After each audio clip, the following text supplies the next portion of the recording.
All right. Hello, everyone. Welcome back to the Erasmus Expeditions. We are back with session 10, count them, 10, of our campaign this evening. This is a D&D live play titled Beneath the Banner's Shadow. This takes place in a world that I created a long time ago called Rosfine, and in particular, this takes place in one of the 11 human kingdoms, the one known as Vykaril. It's kind of based on Arthurian legend, English and Germanic history, kind of all thrown into the pot and stirred around. So it's been a lot of fun so far. I just want to warn everyone that this is an adult game. These are adults. I am an adult. I promise. So language and subject matter is very likely to venture into the blue.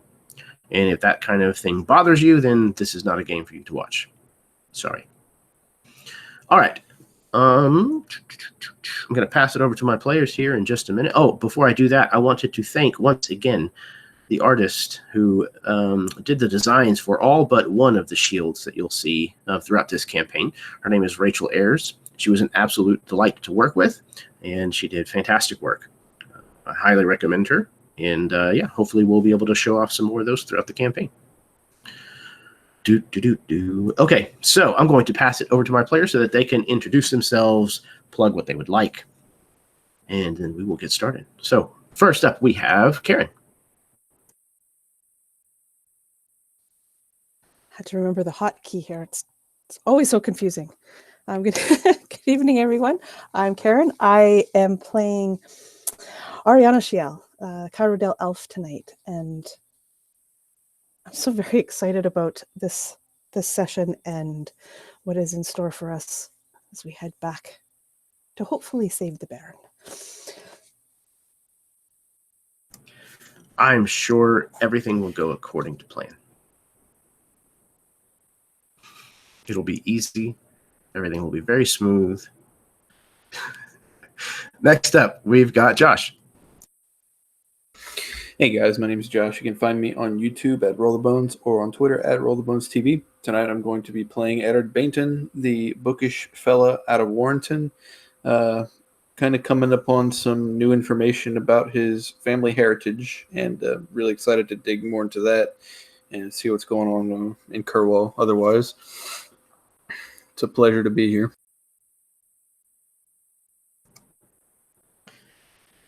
Yes, I'm excited. It's usually about a month between sessions, but this week it's only been about 2 weeks, which is a fast turnaround for us. So I'm very, very excited to dig in while everything that happened last time is still very fresh. So, speaking of fresh, Baron. I don't really know what that means, but I'm Baron. I run the YouTube channel RWD Gaming. We've been on a bit of a hiatus over there, having some internet difficulties with streaming, so hopefully we can get those resolved sooner than later. I will be stepping back into the shoes of Masakator, the Angorian orc who is still alive, it would seem. Eager to find out about this mysterious deity who has taken kindly to me, and perhaps help Sir John or whatever. Conviction. Lots of conviction. I like it. All right, next up we've got Steve. Hey everyone, I'm Steve. I play Dane, the apprentice to Sir John, and a hero perhaps in the making. But we'll see. We'll see what comes of that. I guess tonight, maybe. Only time will tell. All right, last but not least, we have Eli. Hello, everyone. I am Eli Kurtz, and I am playing Sir John Lightenor, young knight of the Barony of Kerwall, son to the noble family of Kerwall, and currently facing quite a challenge. Because you see, the thing is, Sir John is not a leader. Dane can tell you all about that. and his dad is on his deathbed. And look, succession works one way. And so we'll see how this goes. But I'm very glad to be here. Super excited to go tonight. Absolutely. And tonight, actually, the title of this session is The Baron of Kerwall. So we'll see how and what exactly that means by the end of the session, I would imagine. And perhaps who? And perhaps... Dun, dun, dun, dun. Yes, it's actually Baron, our player. That's... Okay. Does anybody have any questions before we get started? Okay. I've got... Can we start yet?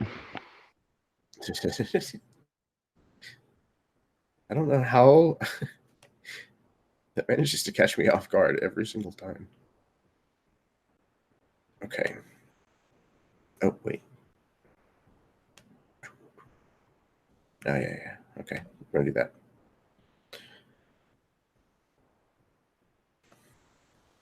Okay. Let's play some fucking D&D.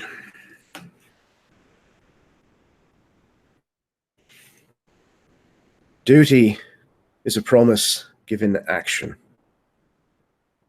The honoring of an oath sworn. It is the test of loyalty and trustworthiness. And when such a promise is broken, the honor of that individual is broken along with it. A mark of shame to carry forevermore. Duty oftentimes calls for sacrifice, just as the old ways did. And sometimes that sacrifice must still be paid in blood. The blood of your enemies, the blood of your brothers and sisters. Perhaps it may even demand your own blood. It is the price we gladly pay to ensure the righteousness granted to us by an ordered life. A life above the savage, dark places that surround us. Fealty to one's liege, to one's shield house, to one's kingdom is paramount for a just existence.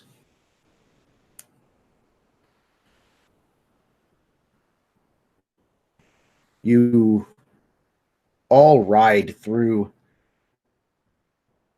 the forest that surrounds the town of Briarbend. The fog still clings to the ground and keeps it unnaturally dark here. But as you ride away from Briarbend, the White Witch, the Church of Crows, and leave them all behind, the fog thins gradually. And as it does so, you're able to begin to see the first rays of sunlight creeping in through the forest.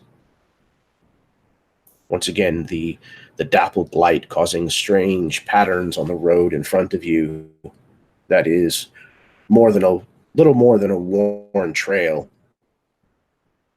As you make your way back towards the old Divinian road that will eventually turn and lead you to Kerwall. So as you're starting to exit this darker part of the woods, these fog-infested lands, what is on everybody's mind?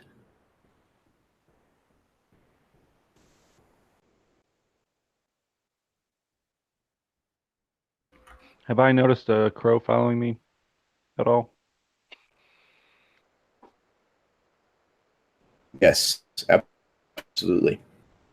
I think just the few words I spoke with the mother of the church have kind of just been repeating in towards mine, trying to understand what she was trying to communicate about this being who had taken interest in me, as well as the rhyme or prophecy that she told us. Just repeating that over in my head as well.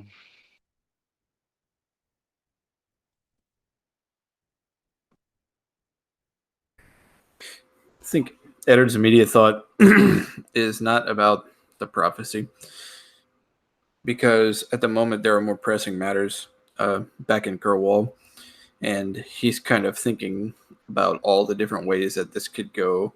If Sir John's father will live after taking this concoction, if he will pass away after the concoction, if the man will step down from his position of power and let Sir John fill it, should he? It's just all kind of swirling in his head. He's just trying to make right and left of what's going on at the moment and trying to prepare himself for every outcome.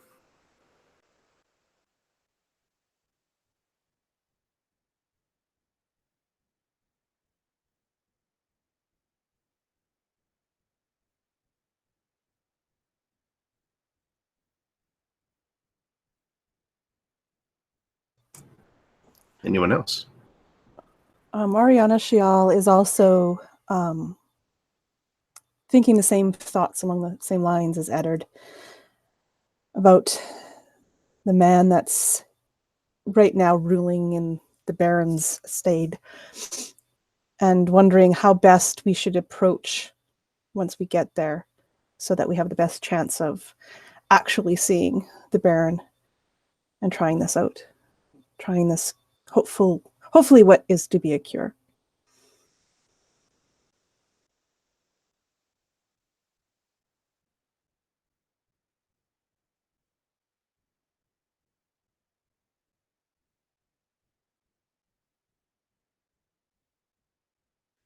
I think Dane is kind of almost lost in a bit of a fairy tale in his own head at the moment. This is the most fantastic thing we've done so far, right? Like we went into a haunted forest and fought a specter to then have a witch make us a potion to take back to save, you know, a ruler. And so there's that admiration that he has for stories, but there's also this self-justification that it's interesting that it's come to these old ways to handle new problems. It's not the current state of affairs that's taking care of it. It's this regression, and in Dane's mind, that's a much more heroic age. So maybe this step backwards is progress. And so he's kind of riding that high for a little bit, especially after having watched The Witch like make this thing, right? And like he's like studying it, and he wants to be able to do that. You know, to the point that when they were leaving, he was so tempted to grab a couple of those flowers, and that way, if anything bad happened to one of his friends, but then there was that, oh, it's got to be used so soon, and so he's riding this high until he looks over and sees the faces of his companions that are like lost in deep thought and contemplation, and I'm sure what is not an aloof or bright look to Sir John, right? Like, so he like looks around, and when he finally his eyes land on Sir John, I think it brings him back to, right, yeah, his dad's dying. It's not all fairy tales.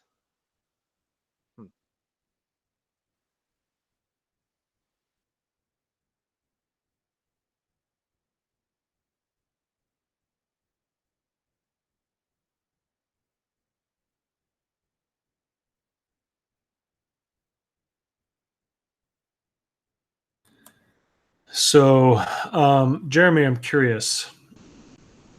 We are just leaving the witches or the Church of Crows, or have we already passed by that inn and we're like approaching Kerwall at this point? No, at this point you are exiting kind of the fog and things that you encountered before you came to the city of Briarbend. Okay, so we're still even in the city. No. Um, You're a ways outside of the city. You're just not back to the Divinian road yet. So this is like Gotcha. the path through the woods that used to be a road. Yeah. So Sir John is barely even aware of the fog thinning around him. He's barely aware of the people around him. He's barely aware of the horse underneath him. He cannot stop thinking. So Kerwall doesn't have a throne. It's a barony. Only the king has a throne. But there is a table in Kerwall, and it is where feasts are held, and it's where plans are made. And there is a chair at that table, and it is and has been for his entire life his father's chair. And he can't stop thinking, despite all the stuff they've been through, about the look that his mother had growing up. Sort of melancholy. Sort of not joyful. And then he thinks about the chair again. And then he thinks about his mother again, more recently. And the look of just total defeat and subjugation. And his blood quickens. And his pulse shoots up. And his breathing gets a little heavier. And his face gets a lot more stern as he's riding in silence through this thinning fog.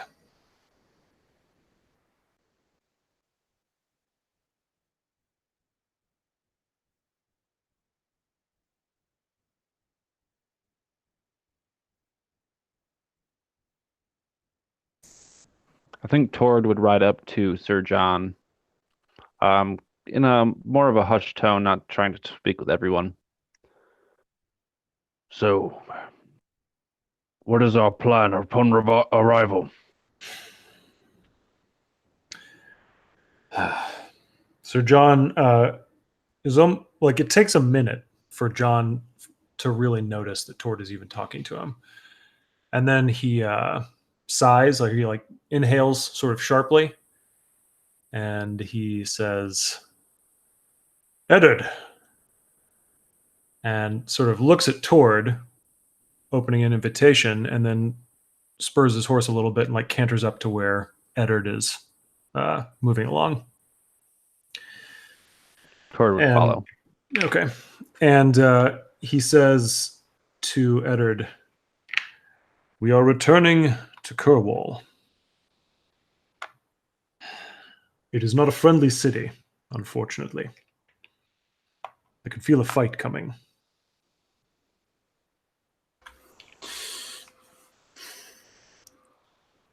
Why? The man who sits in my father's chair wants it too much. Yes, I could sense it as well, but there are a method to things, especially in the new way that people are doing things, and it seems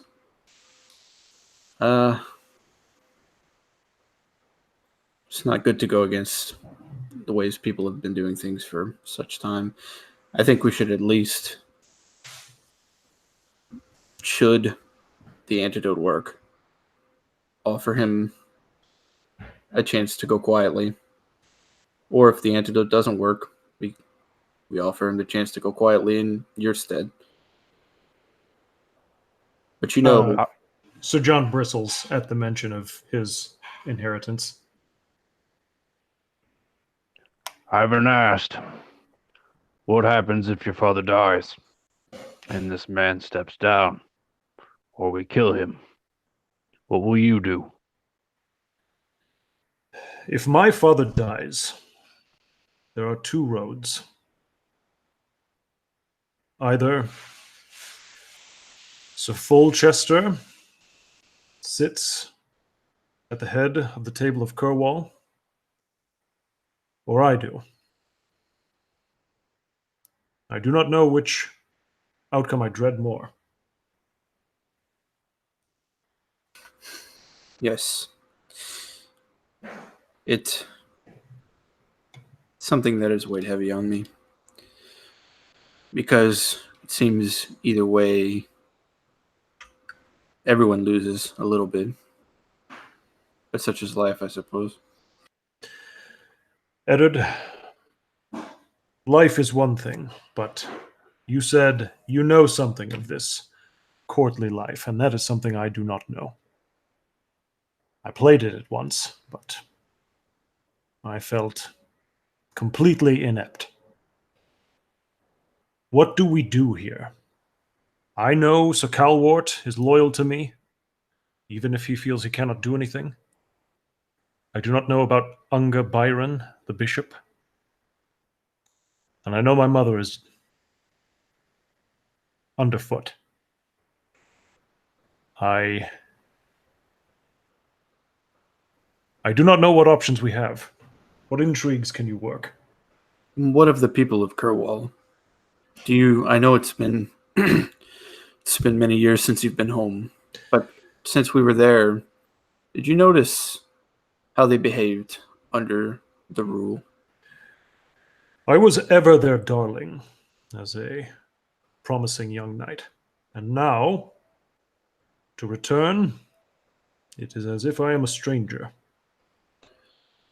I do not know if it's the rumors that followed us, or if it's the situation with my father, but I am disturbed by it. But how do the people of Kerwall feel about the Lightenors?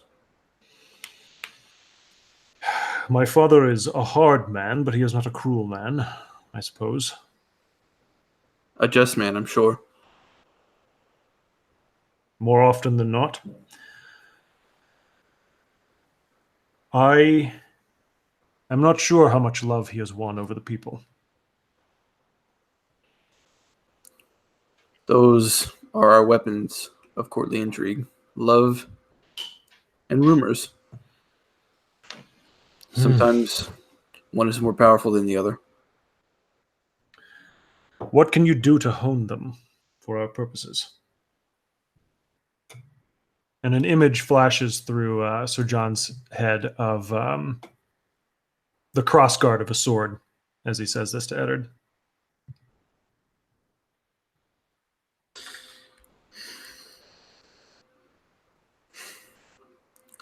What do you know of Sir Gerhard? He's a powerful man. The Black Boar Knight. Strong and resilient, and hard, but perhaps also cruel. And ambitious. I've never faced him in combat. He is a full knight, and I am somewhat newly knighted.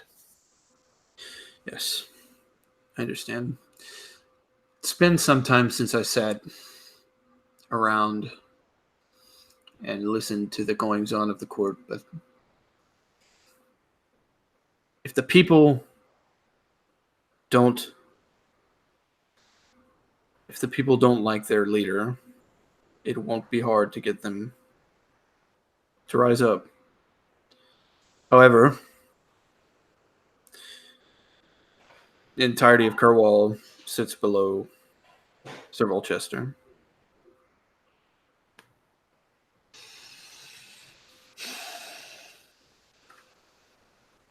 Dane, attend to me.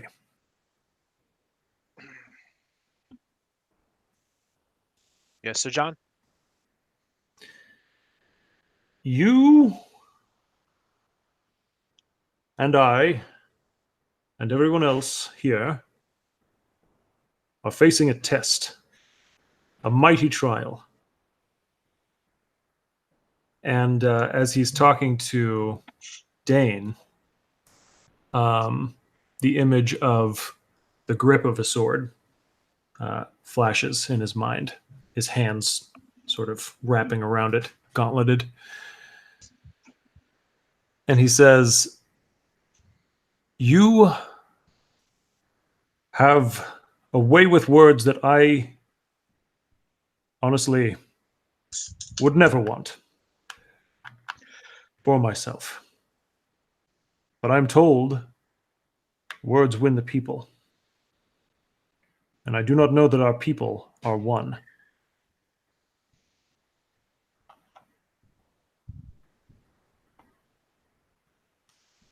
Can you be counted upon, Dane?" And this is actually, can you be counted upon, I think, is something that Sir John has said before.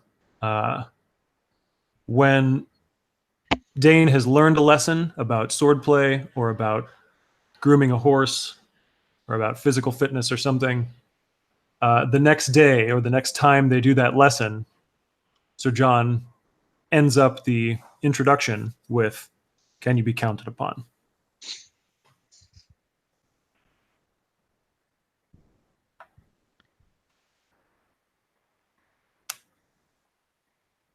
What would you have me do? Sir John looks back over at Eddard and says, "Well, the two of you must win the people."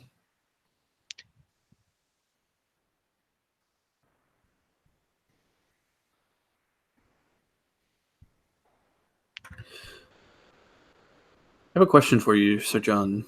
Who do you know in Kerwall who has the most goings on with the common folk?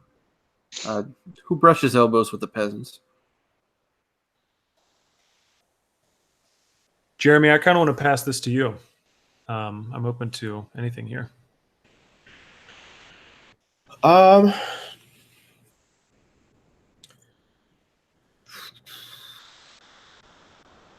Sir Owen could probably be considered to fulfill that role. Okay, yeah.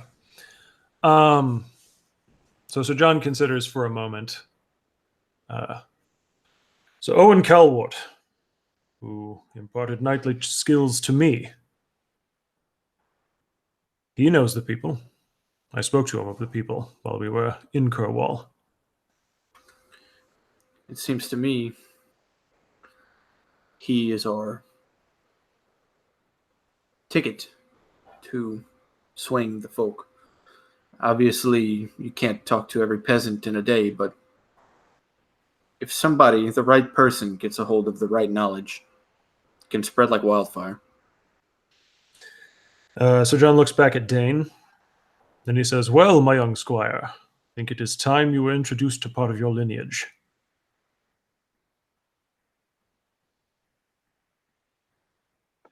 Peasants? No, the knight who knighted me. And together, I am certain you are capable amongst the peasantry.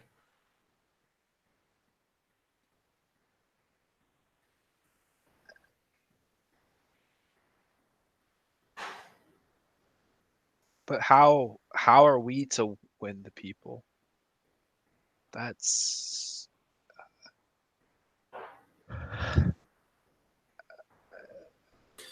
Then it's not. It's just that it's that's not us. That's not our job, Sir John. You're the hero.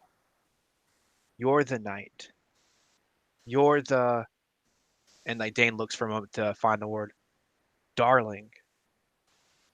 They don't need us to win them. They need you to remind them.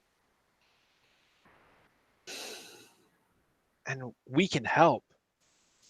But if things go well, it's not our father who sits in that chair. And if things go poorly, it's not ourselves that sit in the chair. That's you.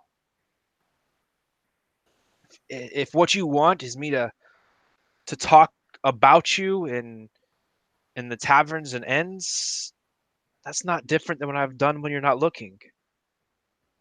But if you want me to make you a hero, Then stop and let me go show you your reflection. That's it. Ride behind you, ride beside you. That's what we're here for. But you're the hero. So John looks like he's looks like somebody's about to like stitch up a wound on his shoulder, and he's steeling himself. He's got that like distant stare. But there's like wincing that's going on that he's really locking down as Dane is talking. And then he says, we must guide the point home when we arrive. Well said. So, Tord, I suppose that is your answer. I don't know how to do it, but perhaps together we will. Is the question, what do we do when we get back? Or what if Sir Angry Pants? Sorry, Sir John, I don't remember his real name. But if he doesn't want to step down, then you challenge him. You challenge him in front of all your people. Yes, I shall. But my father will be saved. And he kind of, holds up this vial that he was given by the witch. He will be saved.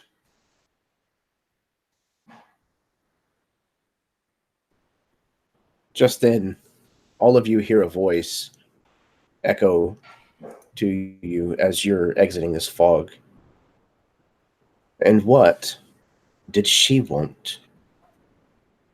As you look about, you see a figure sitting in the low branches of a tree, looking down at you. Its arms are crossed upon its chest, and it stares at you intently with these pale green eyes.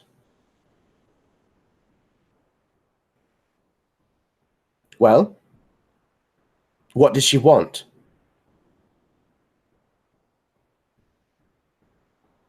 She didn't want anything. We did. Asking for favors from someone else, are we? Information, not favors.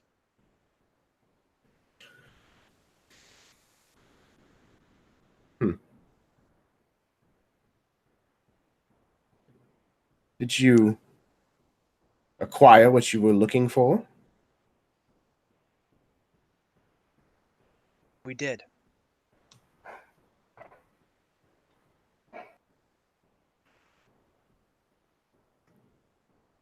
Have you come to collect what I owe you? Because if so, I'll pay, but the rest of them need to go. No, nothing like that. No need to be dramatic. Merely curious, that's all.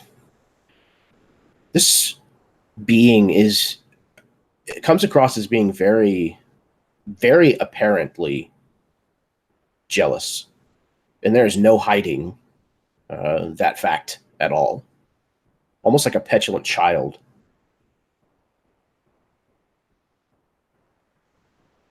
I'm sorry that we didn't come to you again for help. It's just that we didn't want to bother you. We would have, had we known you would come this far. There's nowhere that is too far for me to travel throughout these woods. Of course not. But yes, maybe next time you should just ask me instead. Of course. You're making it a habit to rub elbows with some very powerful people. you started a good trend.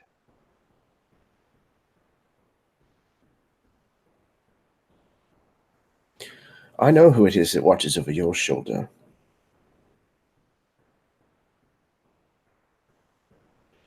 And who might that be?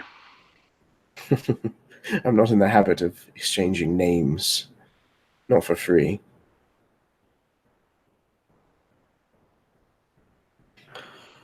I think we may have made enough deals. Oh, I don't come to you with another deal. Forgive me. I just wanted to know why you had seen the one you were calling the White Witch. Because she's going to cure my balding. What does it matter? My, aren't we testy? Well, I've been on the back of a horse for the better part of a day. Talking to you ain't making this trip any faster. What is it? Like, makes like this hissing noise at you. Don't question me, orc. These trees are older than your entire species. I am older than these trees. I planted many of them. Spilling your blood to feed their roots would be a second thought. Nothing more. But that's kind not of- what you came for. This being stops and collects themselves. No. No, it's not. Is there something we could be of service to you? Or did you simply wish to check up on us? It's flattering. The being changes their demeanor instantly, kind of spinning and kipping up onto the balls of their feet onto this branch and starting to kind of walk almost like a tightrope out towards the end of the branch, balancing with very little effort. Well, now that you mention it, it kind of crouches down towards the end of this branch, and it sags a little under its weight now that it's come closer to you. There is something you could do for me. Yes. The one you call the White Witch, whom you just visited. She has something in her possession. I would very much like to have it.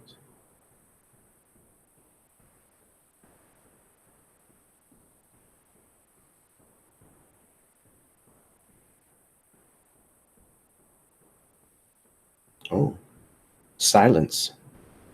After all. Oh, I just wanted to make sure that we were available for you. But at the moment, there is a matter of life and death. And even though it's not a life so long as yours, it's still one very important to us. So, if it Yes, would not- yes. So, perhaps we could revisit this. Very well. Time does not matter to me. I am watching. Just so you know. All of these interactions and favors that you're engaging with. I'm not the only one paying attention either.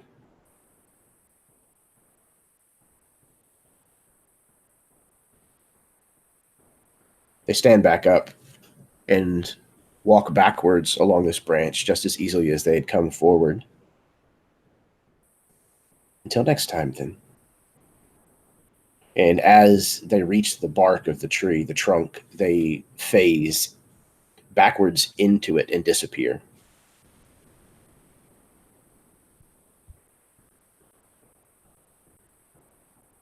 Well, then. Edward has a moment where he kind of goes to wipe some sweat off of his brow, and he traces his hand across his brow and down his ear and to the ball, the purple bead hanging from his earlobe, and he just kind of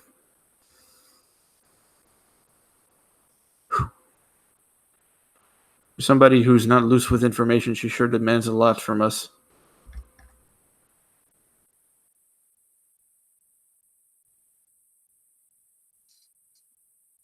That's I good. don't know how much more I choose to deal with the Fae.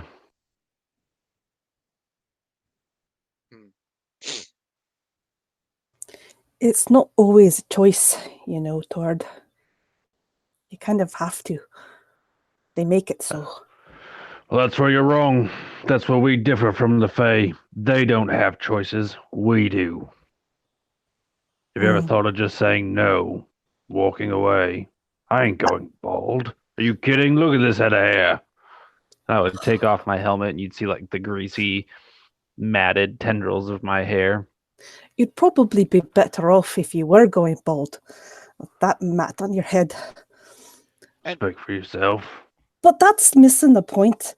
The point is they make it very painful if you say no. So just be warned. Well, perhaps two can play at that game. Well, whatever game it is we're going to play at, all I was trying to do is buy us time to play it later. You did very well, young Dane. We should go. I think we need to hurry and get out of here. Now we're talking. She's not the only one watching. Let's make haste.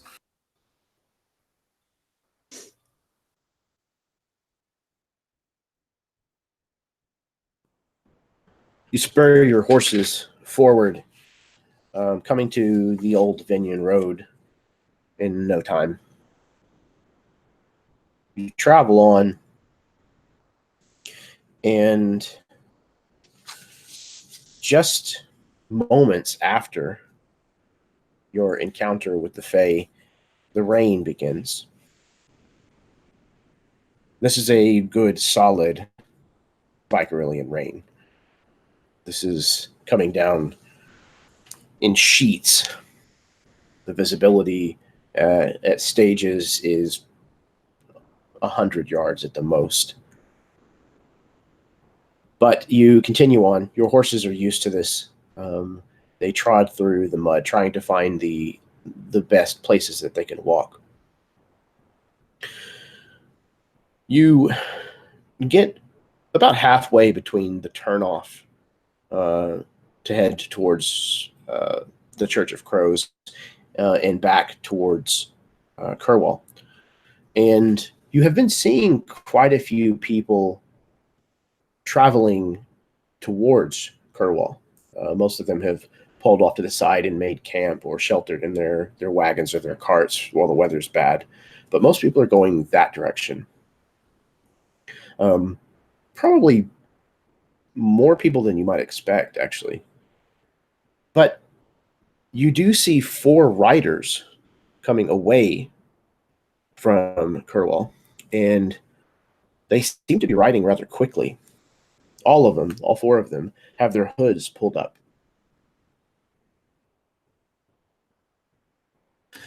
So I know we got a contingent of soldiers to come along with us from Oxfeld. Were they only going to escort us to Kerwall and then head back? Or, okay, so they're not waiting for us in Kerwall. All right. Do I recognize the heraldry of these riders? They sport none. These are dressed almost more like peasants. Maybe not quite that poorly, but they don't seem to have any kind of sigil or insignia on the outside at all. Okay.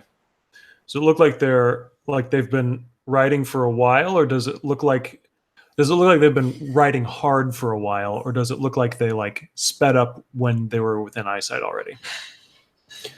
No, it looks like they've been pushing their steeds pretty hard.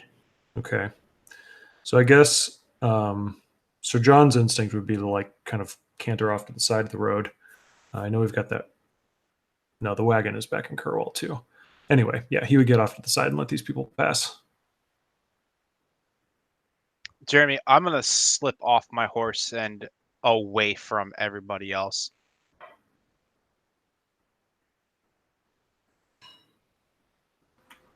Yeah, Eddard pulls off to the side behind Sir John.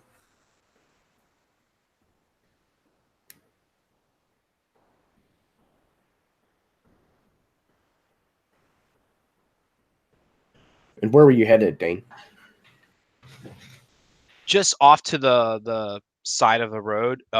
In Dane's mind right now, there's only two reasons that someone's like, not saying this is real. There's only two reasons in his mind that someone's riding this hard. They're either bringing bad news or they are bad news. And so the lesson he hasn't gotten to with Sir John is fighting from horseback. And so if he's off his horse and on the other side of it, then that makes him a little bit more agile than trying to be on a horse at the moment. That's all.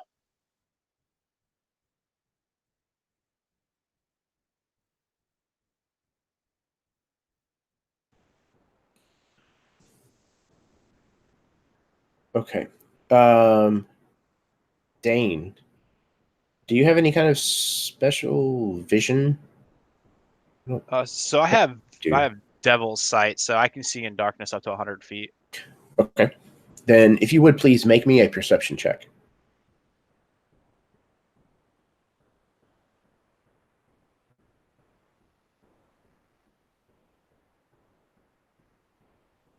$19. Okay. So describe to me what it looks like with your devil's sight that's able to kind of see better through this rain than some of the others are able to. And you recognize one of the riders. Three of them are rather slender. One of them is a little bit bulkier. And you catch a glimpse under his hood or something. But what does it look like as you recognize the face of Vord Heathbane? It looks like Dane turned shock white. So the way that I see Double Sight working for Dane is, devils, demons, fae, they deal in intention, and so there's always this ambient energy that just permeates the world, and to Dane it all looks like this little bit of gold tinted light, almost that sort of crisp autumn morning, that light gold that you get through the trees at the beginning, but it sort of seeps up and seeps around. And so even the rain, as it's falling, it has its own light. And so using that, Dane can sort of see details that maybe other people can't in such conditions. And I think that there is this shadowy look to the rider's face that is terrifying for a moment. It sort of sets Dane back. He unintentionally grabs like the mane of the horse and pulls tight, kind of like you would that blanket when you see a boogeyman. And that for a split second, there's no sound of rain, just this thundering sound of hooves, and you can hear Dane's breath quicken, but it's overtaken by this deeper, more guttural breath of Vord Heathbane, as you can hear him in Dane's mind. That's that sort of, and you can hear like the hatred in it, and that's the feel that Dane gets in that moment. Before he rocks back to his heels and looks towards Sir John. It's Sir Heathbane, and I'll pull my sword.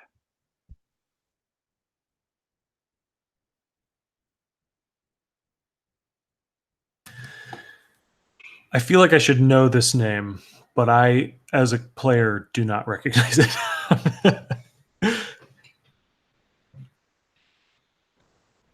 Dane, would you have disclosed who this person is to Sir John? So maybe the name has come up. The story has definitely been told to Sir John, and probably in the first like 3 or 4 days of being with Sir John, there might have been a slip once or twice where he called him Sir Vord, without meaning to. But Heathbane, man, probably only once or twice did that name ever come up, and since it doesn't matter, right? He's not from a noted family. I doubt it would have been something that at the beginning Sir John would have necessarily remembered. And I think in the next, like the coming weeks after that Dane just stopped speaking of it, right? Like that's the best way to not be scared of something, is to just pretend it doesn't exist, except for right this second. Okay. Yeah, so I think Sir John, he hears this. It's Sir Heathbane. And he's so focused on what he's expecting in Kerwall that he just shakes his head. Who? It's Sir Vord. Sir Vord. Ford. The Ford. night before you. Ugh. And so, yeah, I think I kind of canter out in front of everyone else to receive these people riding down the road. I'm gonna try to hold up a gauntlet in hand and hail them to stop if it looks like they're riding past us. It definitely looks like the intention was to ride past you. But as you kind of step out in the middle of the road and kind of hold your hand out, they yank their horses' reins to a standstill. And the four of them kind of exchange looks with each other beneath their hoods. And one of the other hooded men, one of the thinner ones, says, "Forgive me, my lord, but we really should be going." Sir John says, "Where are you headed with such purpose?" Again, they kind of exchange looks. We're riding to Malric, sir. With haste, if you don't mind.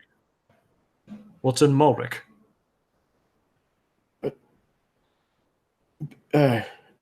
There's a merchant there who needs our help, sir. Merchant? Does this seem legit? Eddard canters up behind Sir John. Everybody can roll an insight check. Okay. I'm not trusting this. That's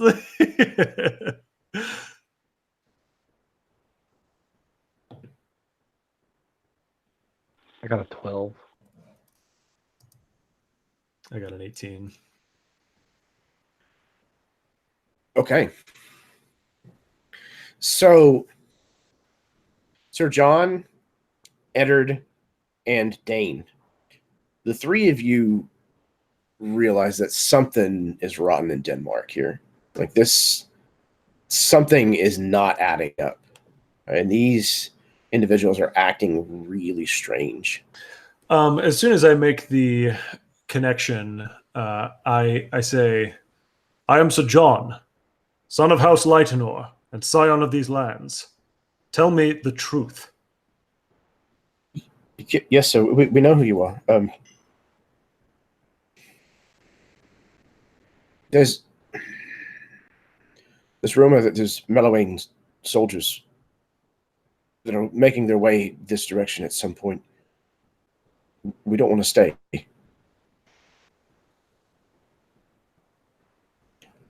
Eddard, you spot that one of the three more slender individuals is actually not. Two of them appear to be human men, but one of them actually is an elven woman.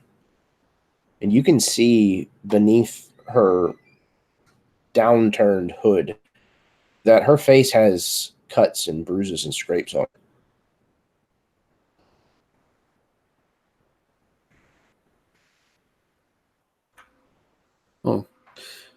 How far is Mulric? It's probably more than 3 or 4 days. Yeah. 3 or 4 days to Mulric to help a simple merchant.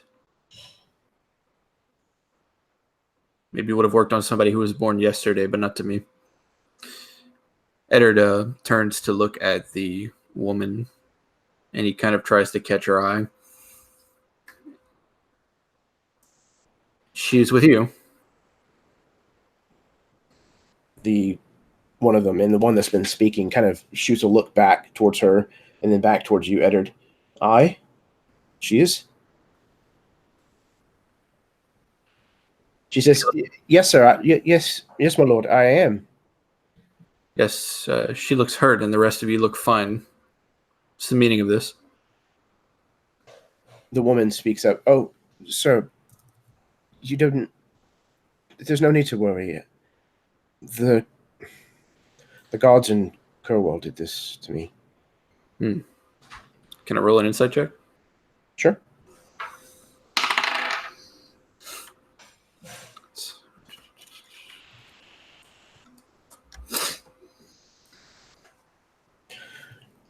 From what you can tell, she seems to be telling the truth.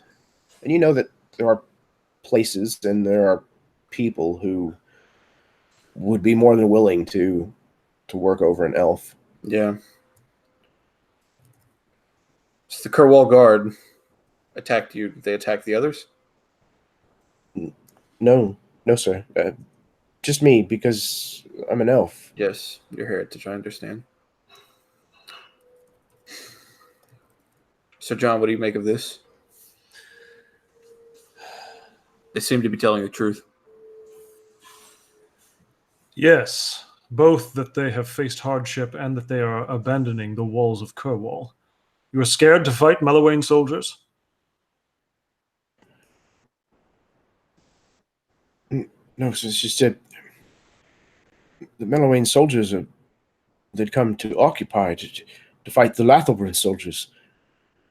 I don't want to be pressed into service, my lord. Is I'm not a Melowain fighter. inside the walls yet? No, sir. I don't think so. This is good. Perhaps we're not too late. Everybody, if you would please roll me perception checks. You're at disadvantage if you don't have some kind of special vision that would help you see in this driving rain.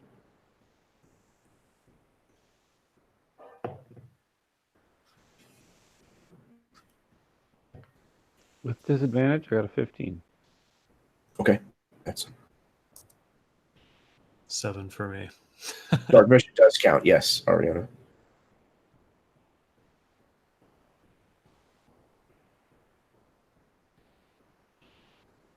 Okay.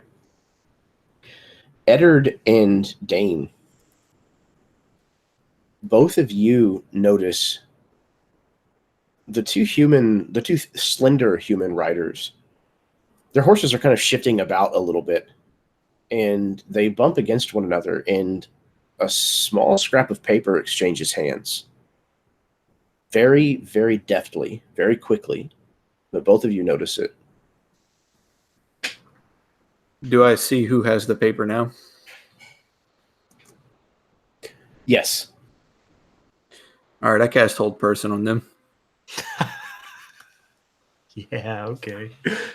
So let me see. Give me 1 second. And that's at 3rd level. Wisdom 15 for the save. Okay. Wisdom save. Probably not going to do it.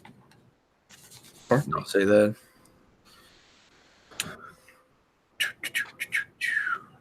Okay, so that is only a 12. Okay. So when the paper exchanges hands, before the fellow can pull his hand back in, Eddard casts the spell. He waves his hands, the purplish mist from his mouth and eyes Enough deceit. What are you trying to hide from us?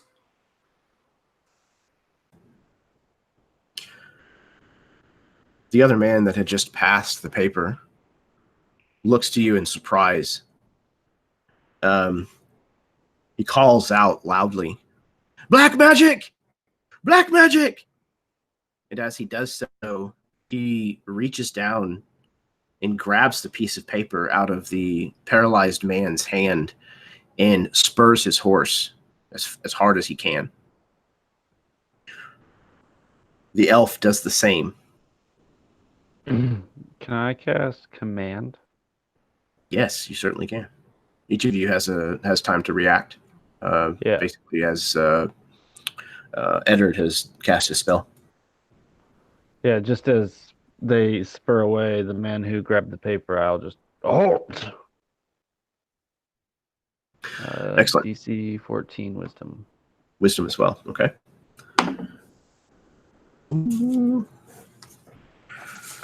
That's a little higher. Wisdom. That's only a 13, though. So he is compelled to stop. So yeah, he travels a couple of steps further after you've shouted this, and then all of a sudden he rears back on the reins of this horse again, causing the horse to kind of whinny and kick up and come to a stop. Anything else that anybody is doing? Eddard just kind of trots his horse up slowly. Your fear of the unknown will be your own undoing.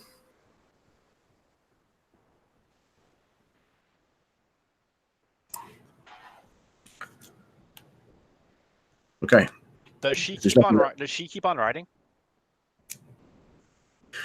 She rides to the one who was just compelled to stop. She stops beside him and she says, "Give it to me! Give it to me!" She grabs it and wrestles it out of his hand.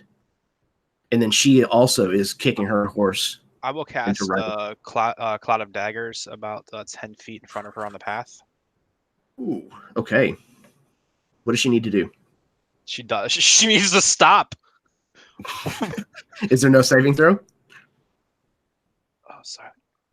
No. So I'm throwing it in front of her. It only occupies a 5-foot cube, so it's only going to drop onto the path, right? And what'll happen is there's just like an eruption, and there's a bunch of swirling blades that are now occupying the path in front of her. If she can't react to stop, then no. When she enters it, she's going to take 44 slashing damage. Okay, well, she, on her dexterity save to see if she could pull back on those reins fast enough, she only got an 8. So, Whoops. did you place it like just on the ground, or was it up in the air? No, a just bit? it occupies 5 foot by 5. It's a 5-foot cube. Okay. Could Sir John see this is happening and try to dive in to save her? Make a dexterity saving throw. Okay. Oh God. I'm gonna spend another inspiration to re-roll that because screw a 3. Oh, great, a 5. That's gonna be a 7 total. You attempt to, but she's already rode past you on the road.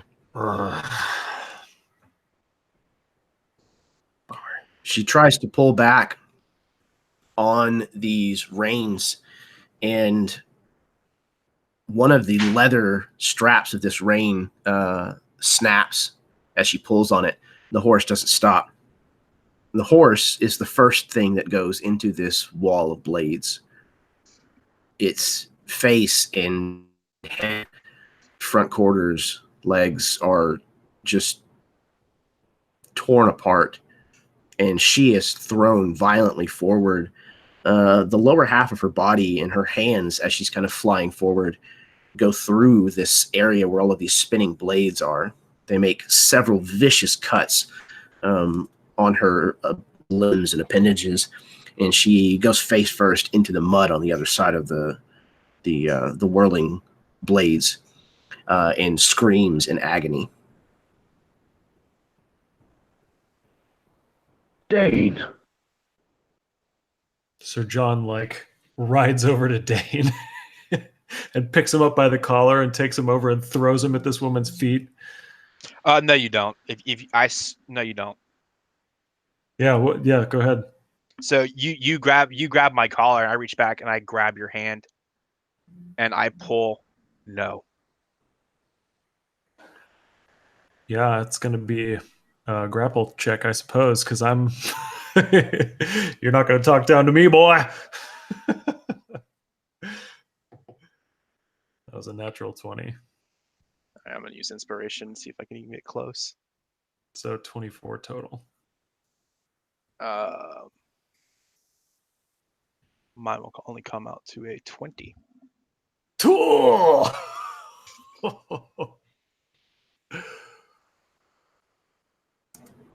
So yeah, you try to wrestle your shirt, your jerkin, kind of out of Sir John's grasp, but he has a firm hold. Though he's not able to just simply yank you out of your saddle, but he has a very. I'm on the ground. Oh, you're walking. Okay. So yeah, I mean he's got a hold of you, but that's about the extent of it at the moment. I'm not able to drag him or anything. No, that takes another action. Okay. Yeah, then I'm gonna, look down at him and I'm gonna be like, heal her. And throw him off in her direction. So I'll walk over to her and take the paper out of her hand. Yeah, she's not in any real shape to resist. What's the paper say? Okay, so you open it. Mm-hmm.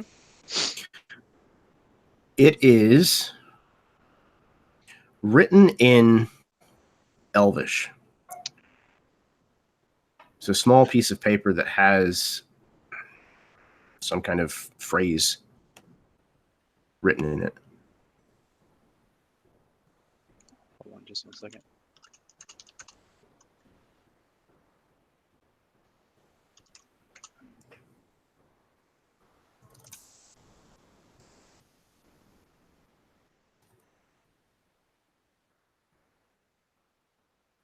Yeah, so I can read it because I have Eyes of the Ringkeeper. That's how I could read Baneshell's writing earlier.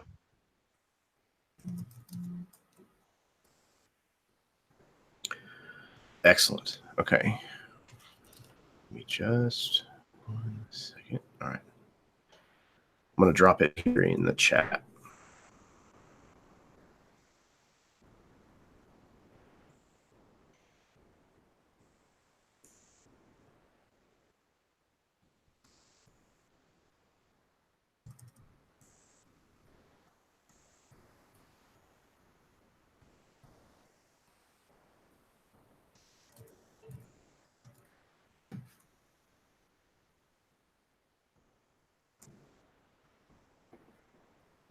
You seeing it, Steve? Yeah, I'm just reading. Okay. Sorry. You're good. So I'll sort of glare at Sir John for a moment as I walk the message over to Ariana Shaw and put it, show it to her.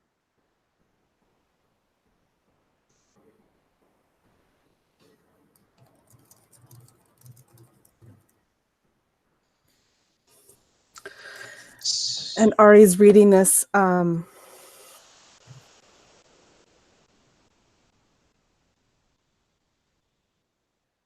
So tell me, Sir Heathbane, do you often work as a spy now?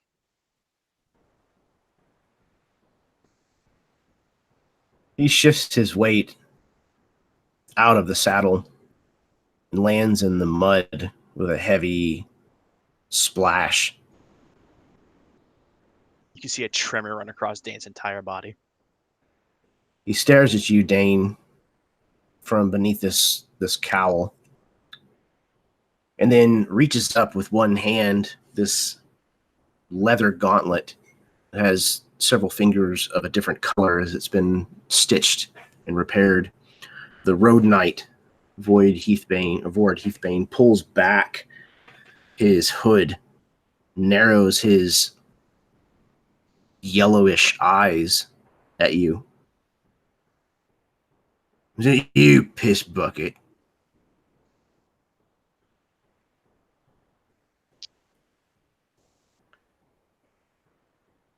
I believe, sir, I asked a question first. So you finally grew a pair, did you?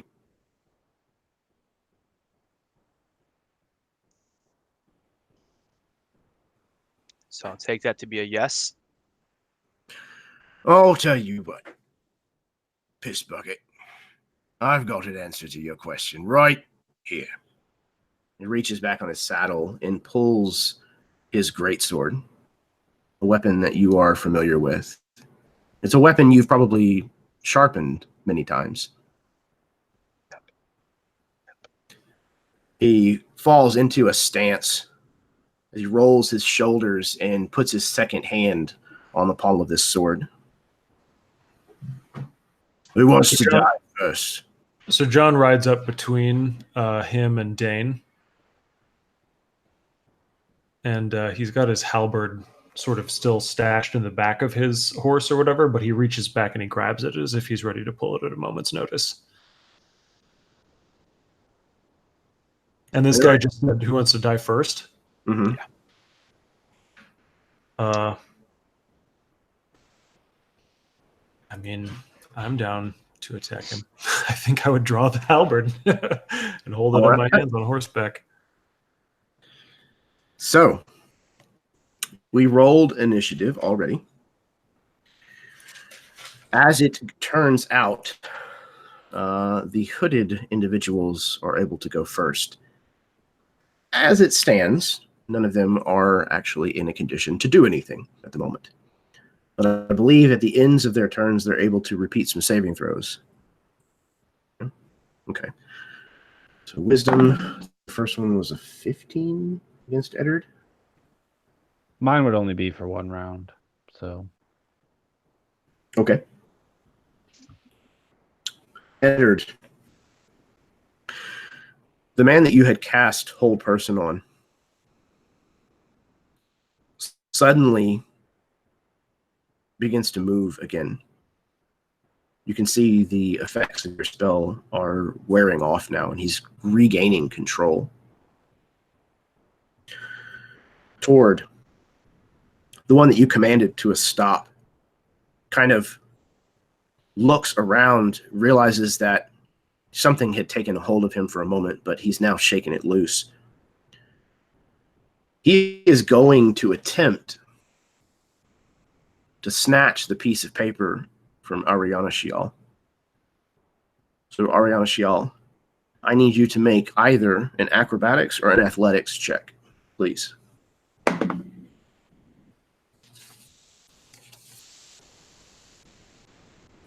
I'm going to use a point of inspiration to reroll that one. Okay. Can I also use a reaction to give her a bardic inspiration die? You have a point of inspiration you can spend? Yeah. Then yes, I will allow it. Sure. I'll go ahead and give you a... What is it? I don't even know. 1d8 inspiration die. As he kind of starts to get his bearings back, I see him start to move and I say, all right, the paper. So it's a little better, but not much. So I'm doing acrobatics. It'd be 15 plus 3 is 18. Okay. Eddard shoots you a warning. You look down as you're trying to read this paper and figure out what exactly this is talking about, this kind of cryptic message. And all of a sudden, this man is beside you. The flank of his horse bumps you just enough to kind of throw you off balance. And as it does so, he reaches down, grabs a hold of the middle of this paper and just crumples it under his fist, yanks it out of your hand, tearing 2 parts off of the side. And then he turns and hits his horse into a gallop. Do I get an attack of opportunity as he leaves me? Do you have a weapon drawn? Oh, you're a monk. I have my fists, yeah. Yeah, absolutely. All right. Oh, that's much better. So that will be a 26 to hit. Yes, very much so. As I basically reach out with my fist to strike at his neck that he's bared as he's turned away from me. And I am going to... So I think do an extra damage on this one too. No, I'm going to do a stunning strike so that he can't do anything, hopefully. So he needs to make a con save DC 13. Constitution. And he rolled 15 on the die. Okay. But he will take 8 points of bludgeoning damage that's magical for resistances. Okay. And Dane, how much was it that it was 13 points from yours earlier? Is that right? To the elf? Yeah, I believe the Cloud of Daggers was to the woman. Okay, yeah. Okay. So, Oriana Shial, you tried to hit this guy in a spot that you know will cause most people's kind of bodies to seize for a moment. However, he'd already started kicking his horse and got a little too far away. Your strike just doesn't quite land where you were hoping. However, it does deliver a solid thud kind of right into the upper part of his back between his shoulder blades. And you hear the wind kind of out of his lungs. But he does continue forward. The woman on the ground has kind of gotten to her feet very difficultly. And she has pulled back her cloak and reached behind her and pulled 2 daggers. And she is going to attempt to throw one at Dane and one at Oriana Shial. Dane, what is your AC?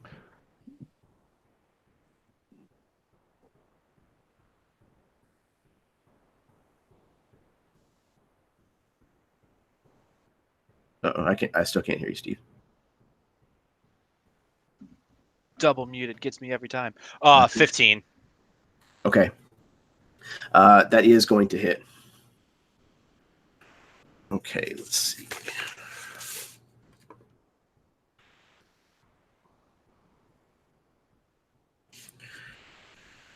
And okay. You are close with one of her allies. Wait, So who is? You are you not? I have a horse between me and one of her allies. But Sir John rode between. You're talking about Heathbane, right? Sir John rode between us. Oh no, I'm sorry. The other knight who was hold person who hasn't moved yet. Oh, if I am, I am. I haven't moved from the side of the road since Sir John attempted to throw me at her feet, which he didn't Perfect. end up doing. So Yeah, sure. I think you'd either be by her or by Oriana Shial because you gave her the note. Right. Perfect. That makes good sense. Okay. In that case, it's going to be 6 points of piercing damage as this dagger finds its mark. Oriana Shial, what is... Oh, sorry, go ahead. I was just going to say, Sir John, if he notices that that dagger hit as he's looking back between Dane and Heathbane, Dane doesn't let out the normal yelp or wince. This is a very steely, you can see it hit him, but much to what you did earlier at that sort of locking it out. You can see him tighten his jaw as it hits, and he is trying not to let it show that it hurts really bad.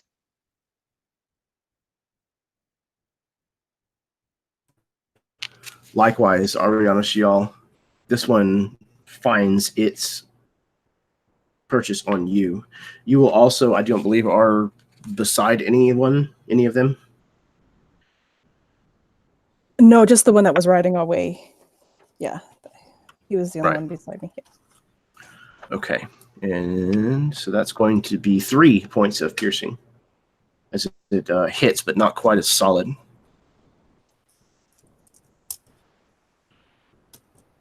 And then she turns and begins to attempt to run down the road, though it is very slow going. You can see that her legs are causing her no small amount of distress. Okay. Eddard, it is your turn. Okay, would it be a bonus action to dismount, or would it be a full action?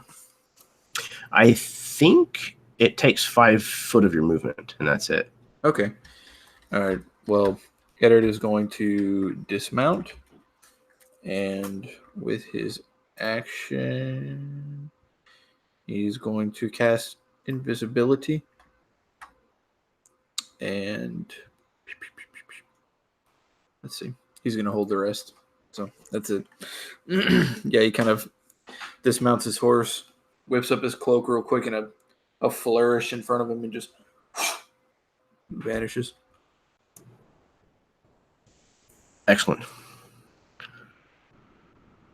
Ariana Shiel, it's your turn. So the man who just rode away with part of the note, because he only ripped part of it away, right? So imagine you were holding it in 2 hands, kind of reading it with it open, and he basically put his hand right in between your hands and just like crumpled the paper downwards and then tore it from your hands. So you basically are holding the margins, if you will. Perfect. Okay, so how far away did he get with his, like he's on horseback, right? So how far He away is on horseback.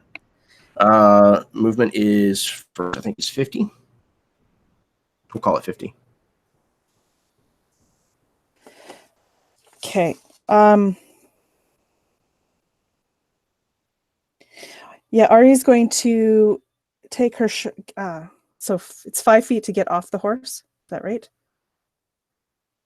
Yeah. If I'm remembering correctly, yes. And that's what how we're gonna handle it now. Okay, so she'll use. So she'll dismount,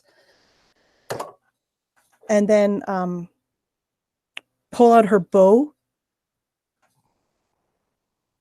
And I'm going to loose an arrow at the man who's riding away.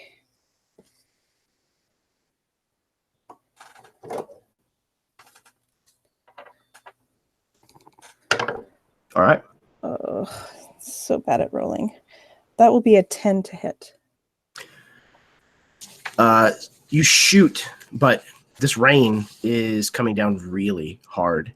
And at the last moment, one of the fletchings just gets a little waterlogged or something, and the arrow curves and nicks off of this guy's leather armor.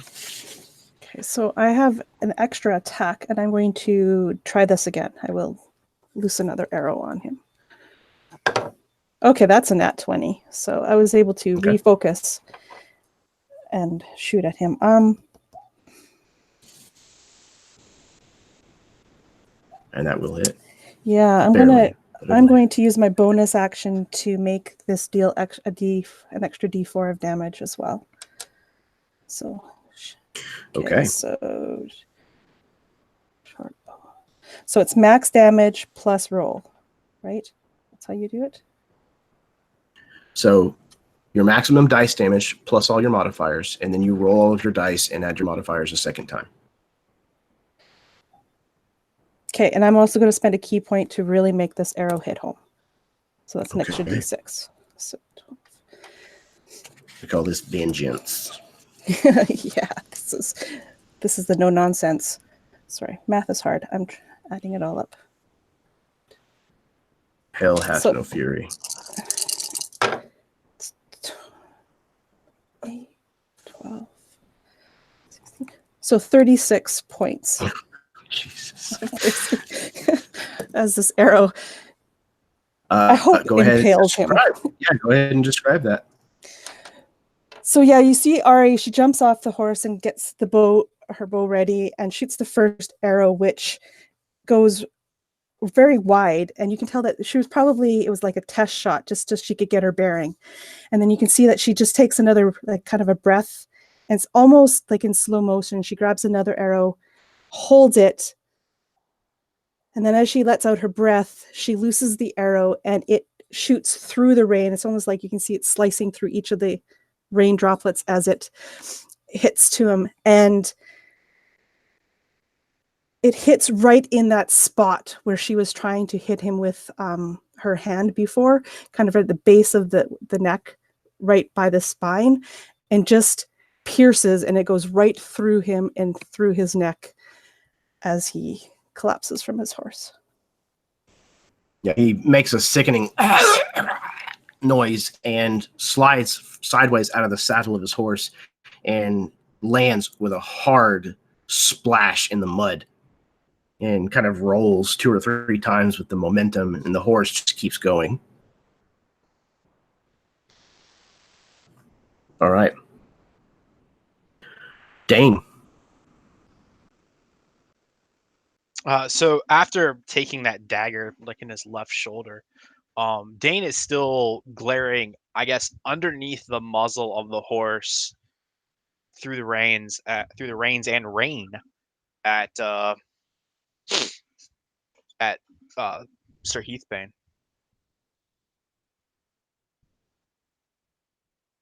I know who's going to die first. Do you know how many times I hid in the dark? Do you know how scared of you I was? Shouldn't have done that to a little boy. I cast darkness, so 60 feet around me becomes magically dark. Do you know what it's like to be scared in the dark, Sir Heathbane? What's this? Do you know what it's like to not know when the next kick or punch comes? Do you know what it's like to wonder if you'll wake up in the morning? Is this one of those tricks your bitch of a mother taught you? Is this witchcraft? You'll find out. And that would be my actions. You hear him kind of woof. You hear that greatsword kind of woof, parting the air as you just swinging blindly around him. Tord. Tord is going to reach down to his hip where a coiled flail has been resting for some time.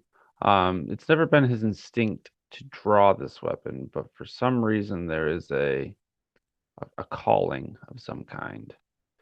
And I'm going to draw this weapon, kind of swinging the ball and chain around in a flourish. And I'm going to use my movement to ride towards. So I'm confused. Are there 4 people total? 1 down now? Or is there 3 Yes. people total? 1 No, dead? there were 4 people total, including Vord Heathbane.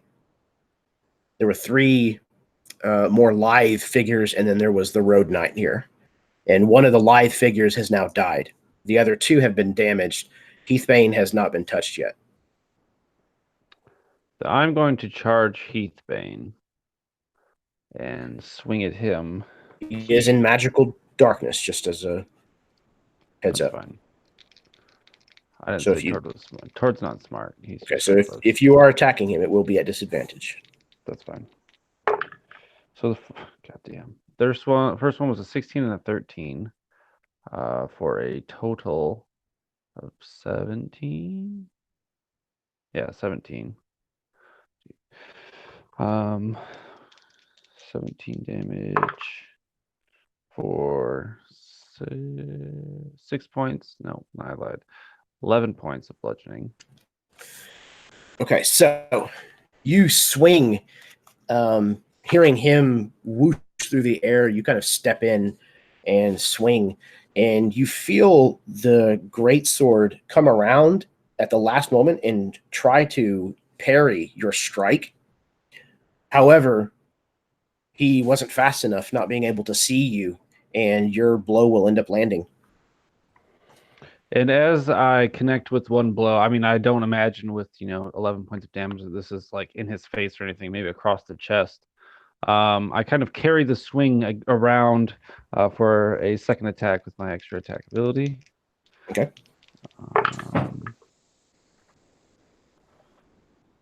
Not so high on that one. We got a total of 16.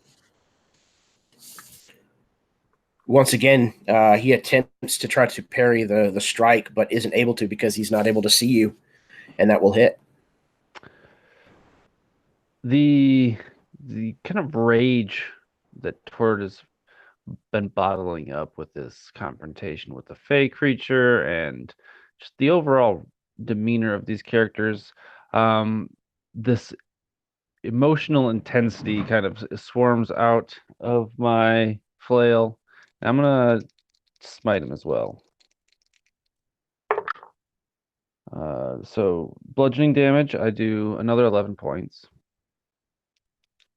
And smite damage, I do 9 points for a total of 20 damage.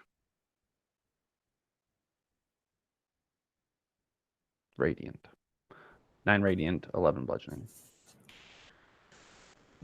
Both of these strikes slam into this individual, and one of which sounds like it connects across his abdomen. You hear a "oh," and you smell the stink of cheap ale as his breath is kind of knocked towards you. But you can tell that he is very tough, and that's not enough to take him down.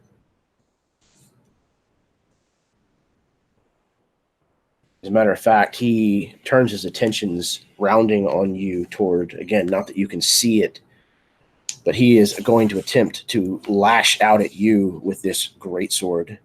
And he does so with incredible ferocity as he attacks 3 times. But at disadvantage. So we'll see. Your AC is 16, is that right? 19. 19, okay. Yeah, 19. I'm pretty bulky. Disadvantage is still a 21, though. He's going to hit the first one. The second one misses wildly. The third hits you on the nose. So 2 of his strikes, as he flails at you with this greatsword, end up making contact with you. The first one is going to deal 10 points of slashing damage. The second does 16 points. This weapon is incredibly heavy, and he wields it like a lumberjack.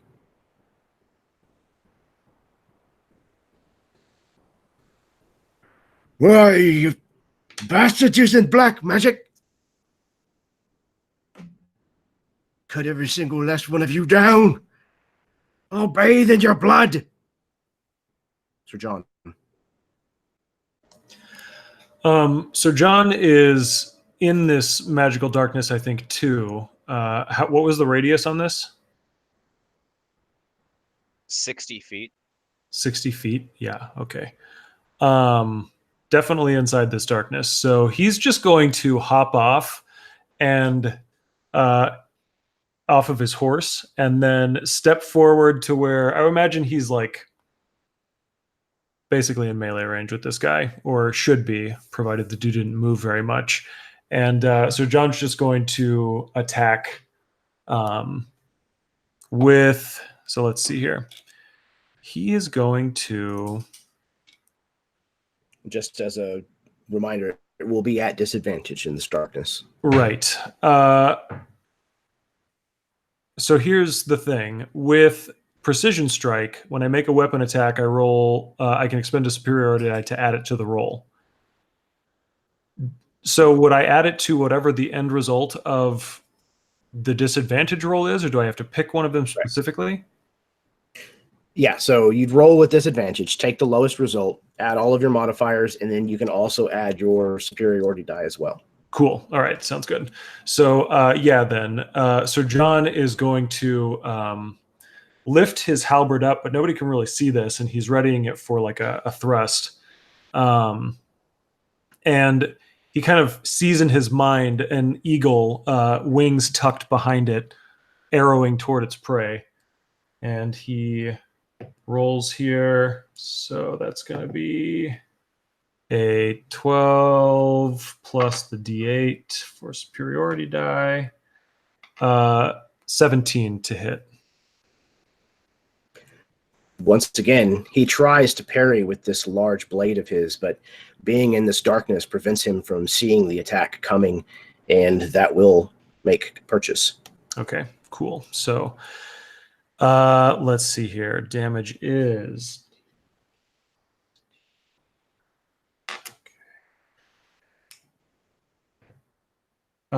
that is going to be 10 damage total. And then, oh wait, I also am a polearm master, so I thrust forward with the blade, and then I immediately like switch it around as soon as I've touched his body so that I know where it is. I flip my halberd around and I crack him with the butt of the halberd as well for an additional 2 damage, so 12. Does that require an attack? No, it's let me read you the text here. It says I attack with a halberd and then I get a bonus D4 attack. Oh, okay. So I guess I do have to roll the attack for that as well. Okay. Yeah, it'll take your bonus action and then you just roll a secondary attack. It'll be at disadvantage again. And then if it hits, it'll do a D4. Okay. I would rather use my bonus action to use my extra attack action. So I'll hold off on that then. I thrust into him for 10 damage then. Okay. So your attack action, like when you take the attack action, if you have extra attack, however many attacks that grants you goes into that one action. Your bonus action is still separate from that. Oh, okay, perfect. Yeah, then I will go ahead and do this roll to hit him with the butt of the thing too. So let's see. It's going to be 15 to hit. That glances off of the pitted and rusted armor that he wears. Okay. You can hear it kind of make a metallic clang. However, you only took your first strike with your actual weapon, so as part of your extra attack, you can do a second attack if you'd like. Yeah, I'll absolutely do that. Yeah, okay. So second attack. Let's see. Ooh, that's bad. That's only going to be an 8 to hit, so I only hit with the first one. Yeah, so the second one comes in and you just... You part this darkness in front of you, nothing else. Okay. It is back to the hooded people. The elf continues to try her best to run down the road. She actually gets to... oh, no, the horse took off. She begins whistling and calling in Elven. And it sounds like she's speaking to the horse, trying to get it to slow. Apparently the horse doesn't give a shit and just keeps right on riding. So she's going to run down the road another 30 feet. The other is still on horseback. That's the one that just recovered from the whole person. Nobody was beside him. He is going to, again, heel the horse in the sides and start up at a gallop and just ride right out of the side of this darkness.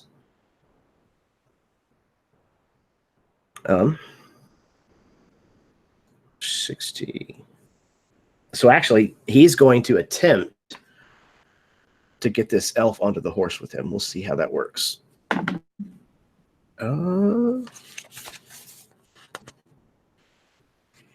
He does so. He scoops his arm down and she reaches her arm up.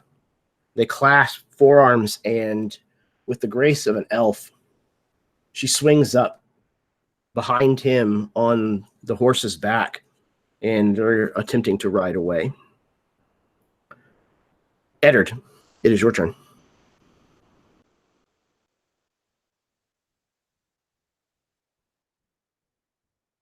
Okay, so I followed her, and I would like to use the remaining 30 feet of my movement to follow her still.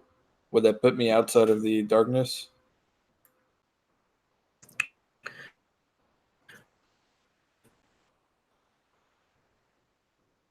Just at the edge of it. Okay. I'm just trying to get a look at them. Do I see what's going on with the horse? Basically, she's being scooped Yes, up. you kind of are chasing. Yeah, you're chasing down this elf, and you kind of burst out of this kind of globe of darkness, if you will. And as you do so, and all of a sudden you can see again, the first thing you notice is this elf swing up onto the backside of this horse as they're starting to try to charge away. At the moment, they're only about 15 feet away from you. Okay, perfect.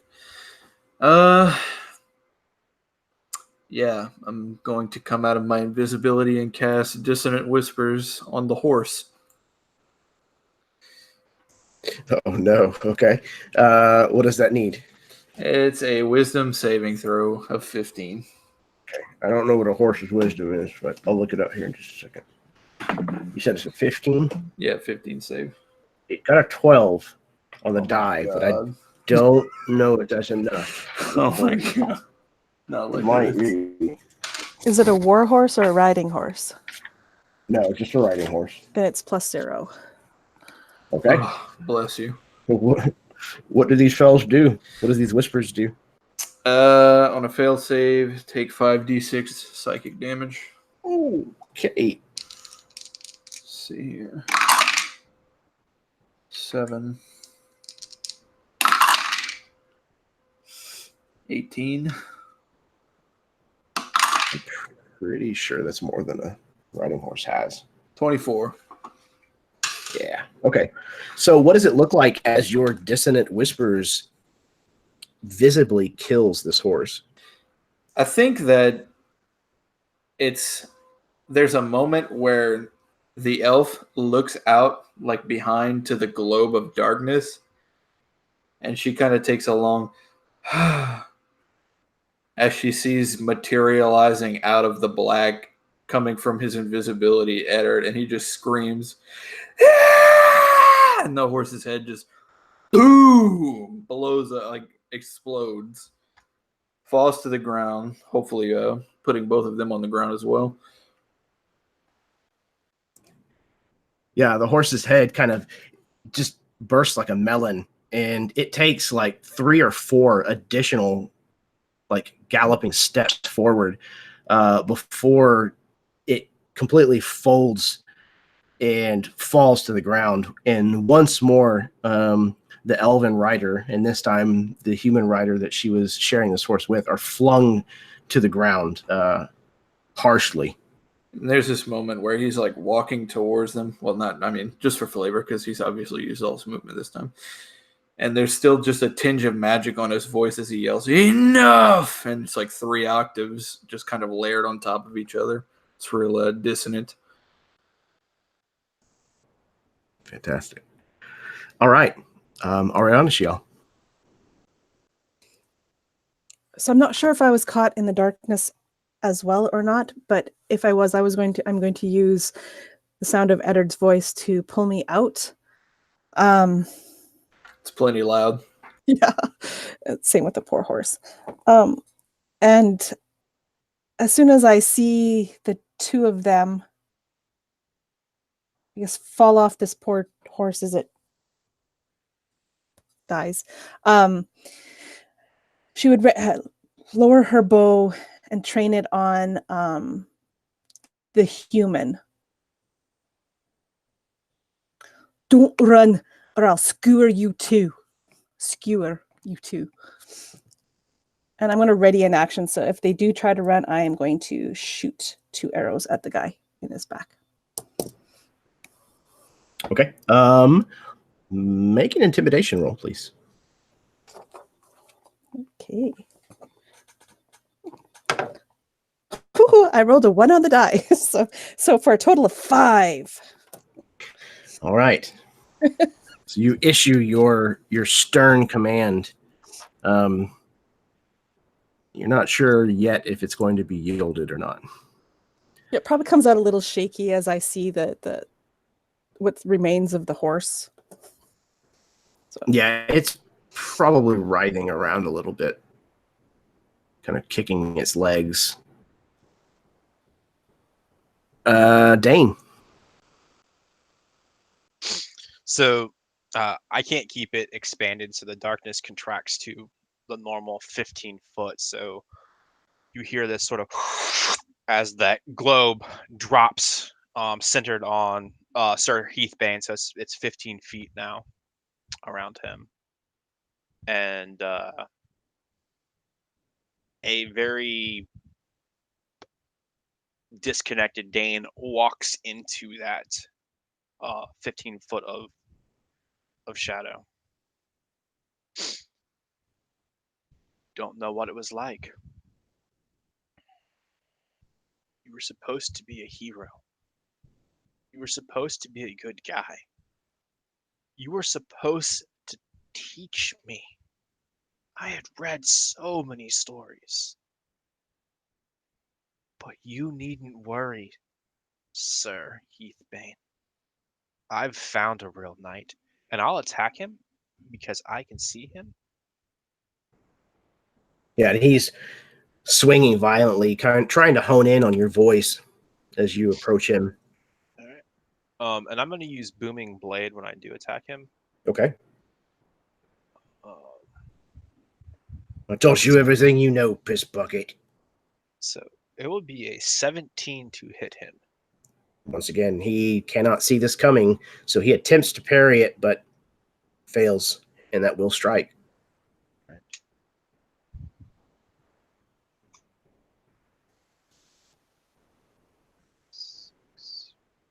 So it's only 8 points of damage.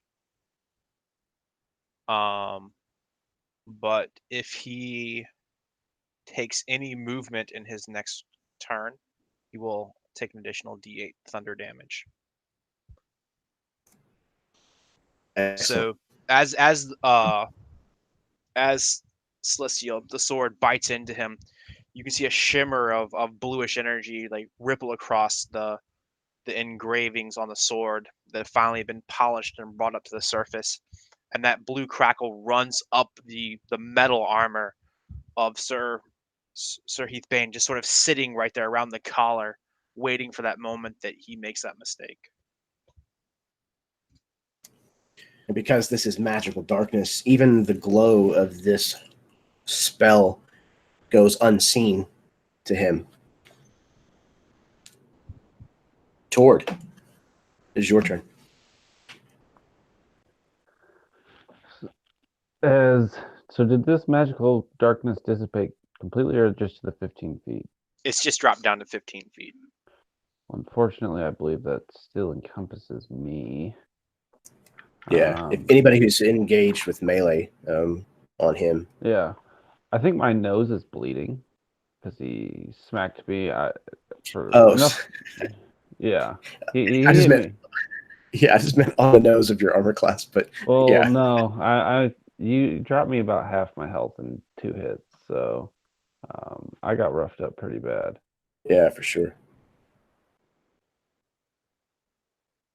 But that is not going to stop me from attacking again. This one's not so good. Total of 15. It glances off of his armor. Bang! Following up with a secondary strike, kind of gaining some information by hitting his shield. This one is worse. 12. Yeah, the second shot, the second flail from this just passes through the darkness. And that's my turn. That all you got, you damn fang face? Wow. It is his turn. He rounds on you, Dane. He's going to make 3 attacks in your direction.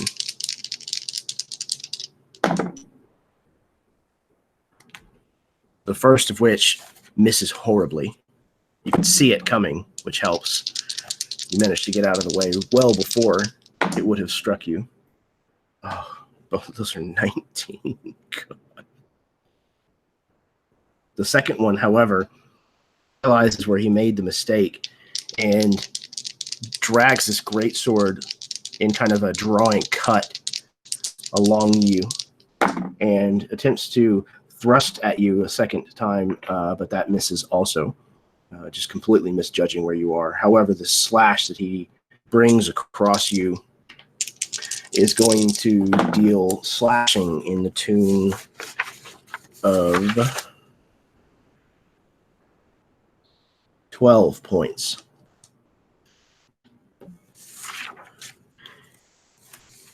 He then does, in fact, try to take a step away from you.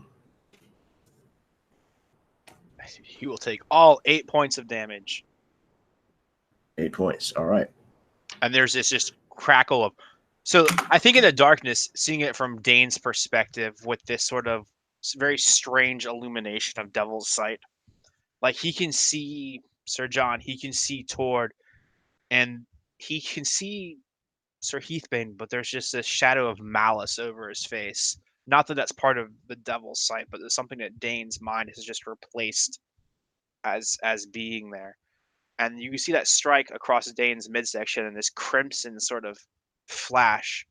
And Dane sort of is more than half his hit points. And then there's this crackle of energy, and I think maybe Tord and Sir John's hair stands up a little bit, and then just a deafening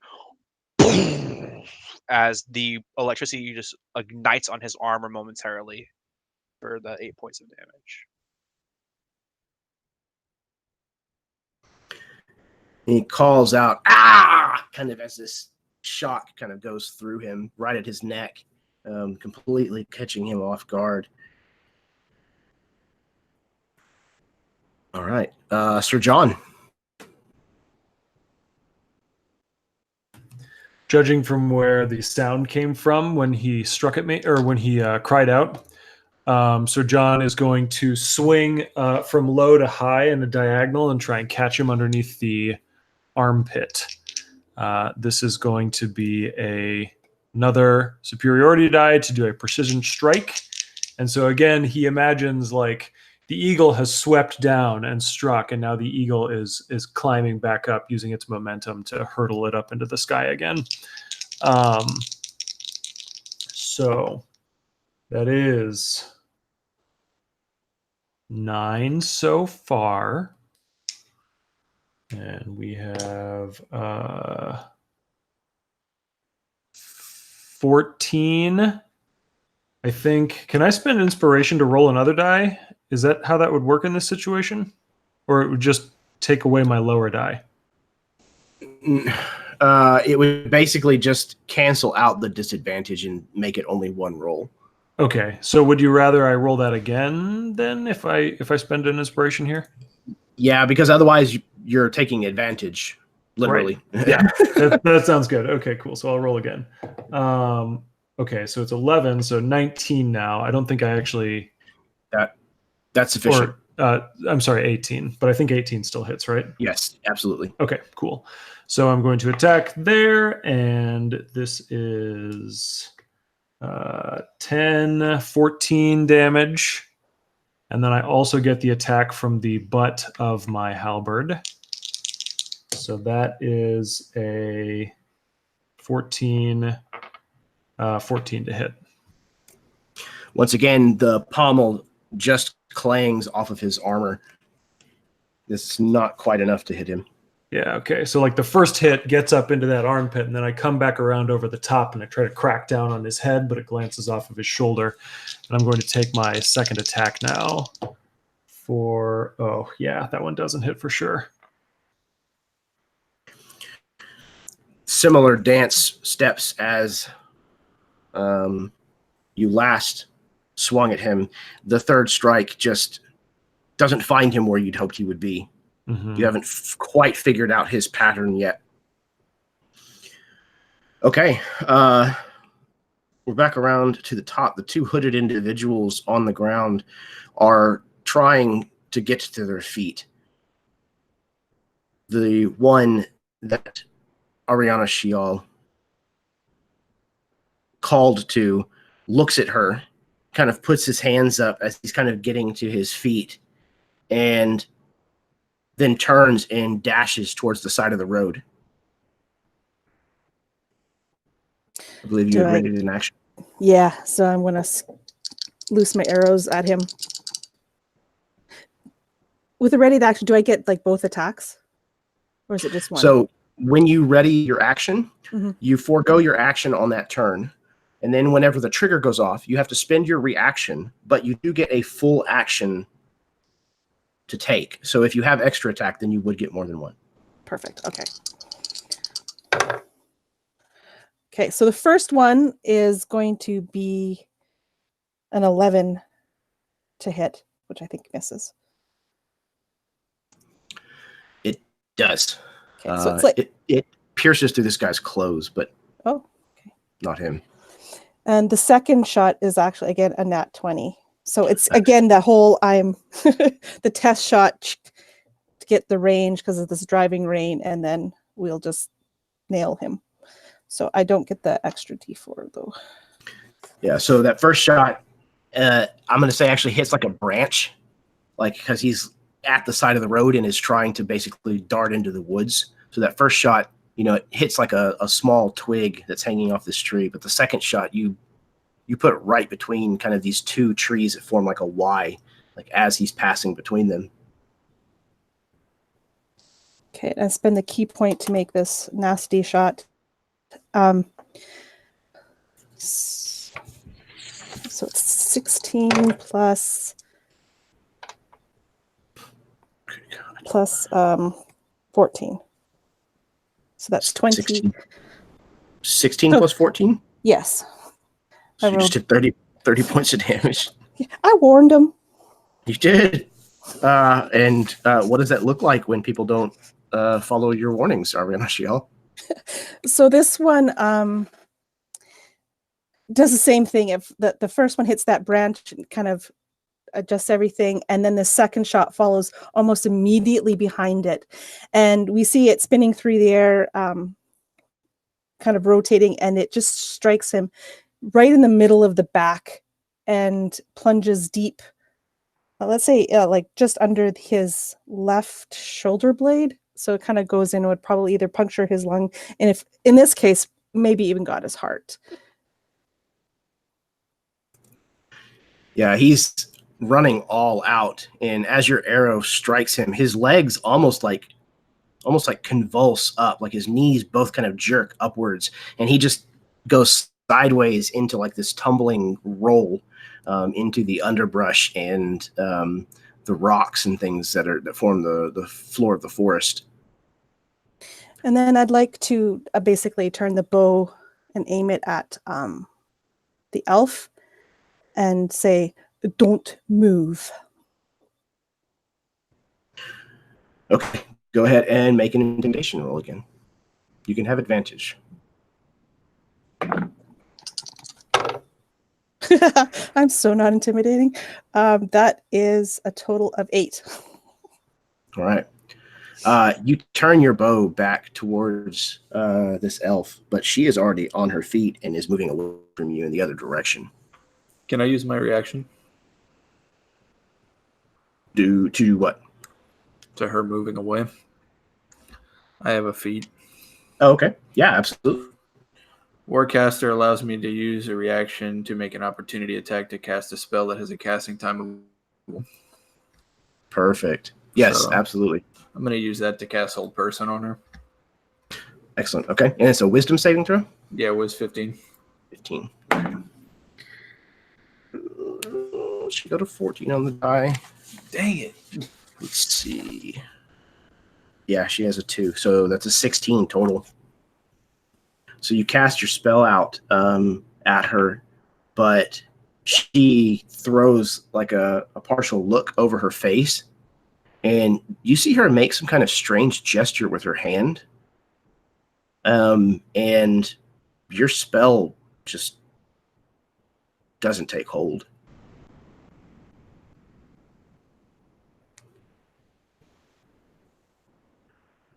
Okay, that was ready to actions from them. Editor, it is your turn.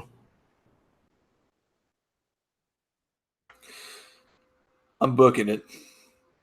I'm going to try to close the distance with her. She's gotten a full movement away, basically. Well, she was prone. She was prone. She's only about 15 feet from where she was before. Okay. I'm going to use my speed, half my speed to close the gap and attempt to tackle her to the ground. Okay. So we'll count that as a shove attack.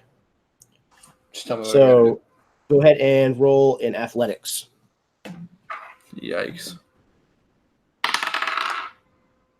Use an inspiration point to Okay. Come on. Yes. That works. That's a 15. Okay. Yeah. She attempts to kind of turn around and like give you a stiff arm as you're like throwing yourself at her. But with the damage that she sustained from the blade barrier type spell that Jane had cast, it just folds under your weight and you slam into her, and both of you just topple to the ground. So like I imagine I kind of like speared her almost in the back since she was in front of me. And as I kind of take my position to grapple her, I pull my dagger and put it at the base of her neck. Just don't listen, do you? Do you speak Elven? Yes, I do. She calls you several choice names in Elven. I put the point a little bit deeper into her neck, like trying just on the skin. And she winces a little. Kind of this drop of blood. Oh, you speak our language, do you? I speak many languages.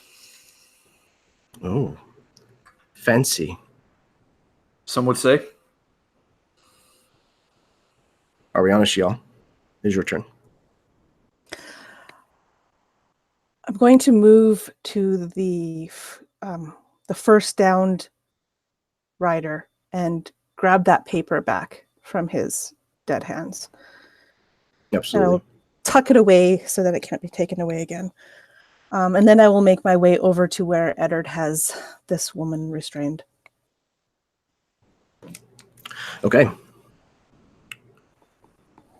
Dane, it is now your turn.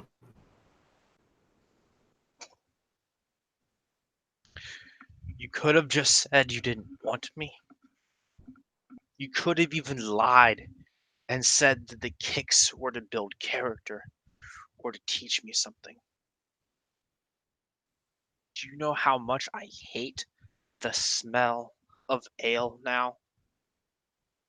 And I will attack him again. You never could stomach your drink. Yes, just do so. 16. Yes, that'll hit. Once again, he tries to parry, but because he can't see it coming. Okay. So again, the sword will only for 4 points damage this time. But as it slides across, and so he's right. He did teach Dane a few things that Sir John wouldn't have taught him. So as he tries to take that great sword with both arms and sort of find me, I reach underneath the great sword and just run the blade across both of his forearms, something that no one would do in an upstanding fight, right? Because and so I run it down, and again that blue energy creeps up the blade and just runs back up his armor. He almost drops his sword Luckily, the armor gauntlets took most of the damage, though you cut into flesh beneath them. He calls out again, "God, you coward bastard! This is what this knight's been teaching you, is it?" All right. Tord, it is your turn. Tord is kind of shaken by the static that Dane had released into the air after this road knight's last attack, and I'm going to just take a few steps back. I believe I'm still on my horse, so I'm going to take a few steps back and cure myself some damage with lay on hand. Okay. And I think no, that's an action. I'm going to cast Shield of Faith on Dane. You get a +2 AC. So as I lay on hands for myself to restore some health, the static in the air is kind of met with the smell of like a damp rain or ozone smell that you get when there's rainfall. And Dane, whatever, I almost imagine this might even remind you of the lake or the muckiness of that kind of environment to embolden you. But +2 AC. Thanks, man. And is one of those a bonus action? Yes. Okay, excellent. Good deal. All right, so as Tord places this shield of faith upon Dane, Sir Vord in the darkness still attempts to end the life of his former squire. The first one passing through the darkness and not finding its target. The second, even worse, the weight of the blade pulling on the wounds on his forearm and not being able to find you. And a second time, almost dropping his sword as he just rolled 2 ones in a row. He is staggering around, fighting with almost pure hatred and violence at this point and nothing more. You should have sharpened your sword better. What's the matter? Didn't I teach you anything?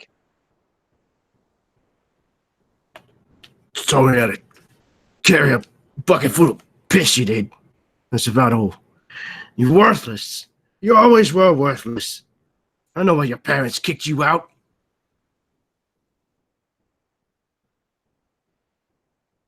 Sir John. Yeah, so John's going to attack him again.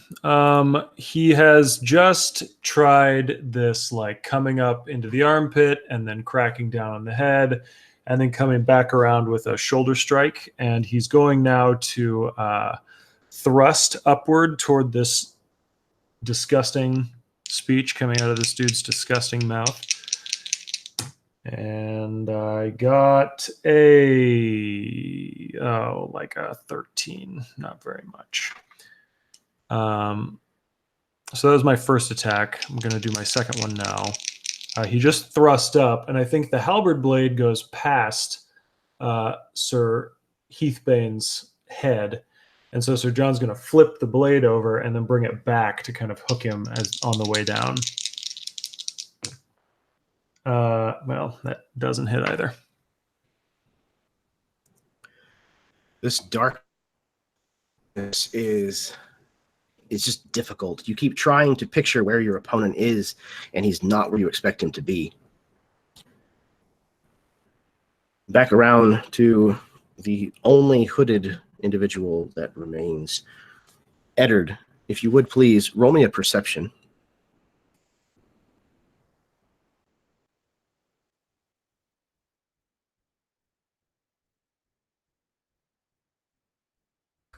To 10.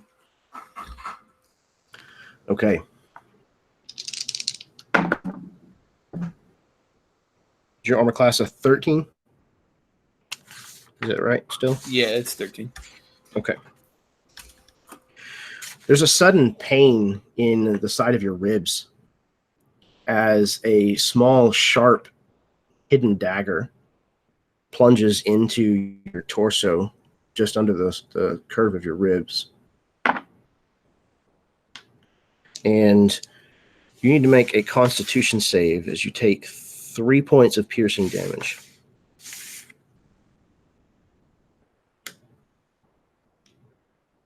It's a 3. 3. Okay. Oh my god.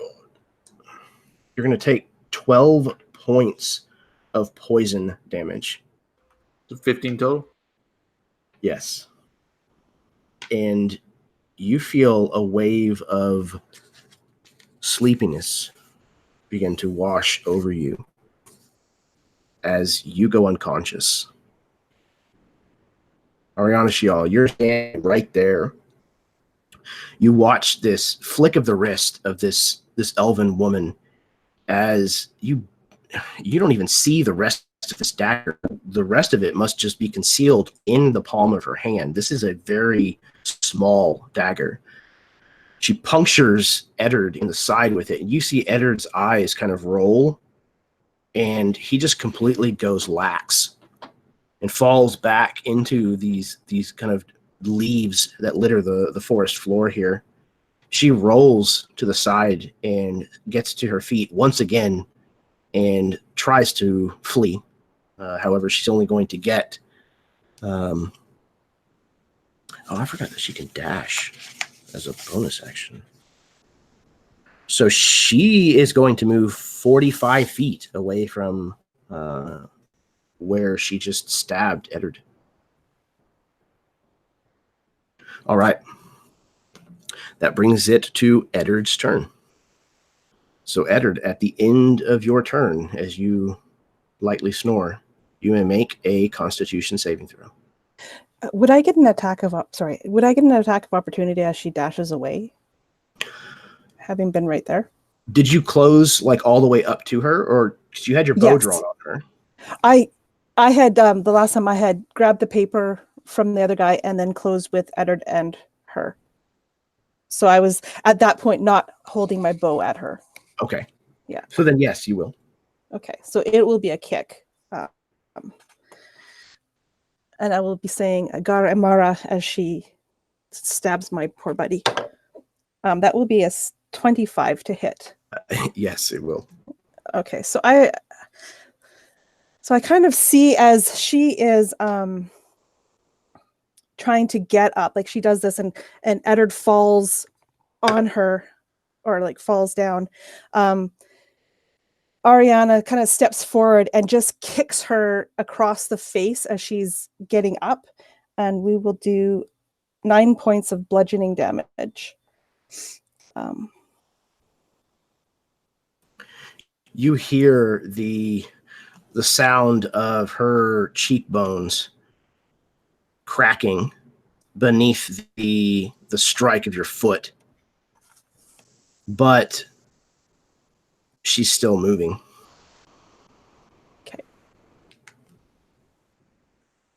Okay. That was their turn. Eddard, you feel the grogginess very quickly wearing off. You kind of shake your head a little, and though the world is kind of out of focus and spinning a little bit, almost like when you're trying to wake up from a really deep sleep, you are conscious once again. But that was your turn. So, Ariana Shial, it is now your proper turn. Okay, so this time I'm not even going to chase after her. I know I could catch her, but I'm going to just shoot her with the 2 arrows. And so the first hit is a 24, and the second one's a 25. Both of which will make contact, absolutely. Okay, so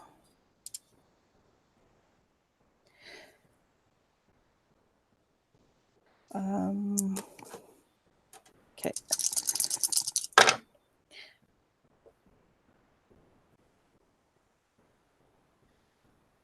So the first arrow is going to do 13 points, and the second arrow is going to do 12. 25 points. Yeah. Okay, yeah. Once again, you can describe it. So this time, in her kind of blind rage, as this woman is running away, Ariana just levels the bow and quick 1-2 looses 2 arrows towards this running woman. I think one will take her probably upper thigh, cause her to stumble a little bit, and the second one will embed itself deep into the woman's right shoulder blade. And I will say nasty things under my breath in Elven. Ariana Shial, Kinslayer. All right. Dane, it is your turn.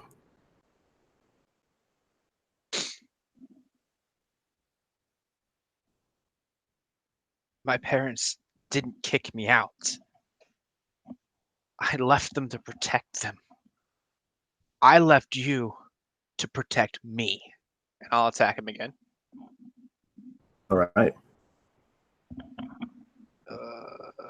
Funny, don't you think, that I never came looking for you? 12. I'm gonna use a point to reroll. Okay, sure thing. Ooh, natural 20. Okay. So 6, 7, 8. 8 plus 5, 13. 13 points of damage. Weird question for you. Since I'm using Booming Blade and it's a crit, when he moves, it's a D8 max and double, or just the attack of the sword? Because it's the spell is part of the casting of it is damaging with the weapon also. Okay, so do this for me. Your damage is going to take him out.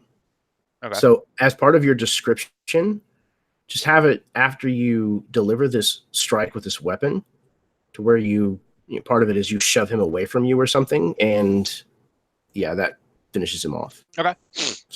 So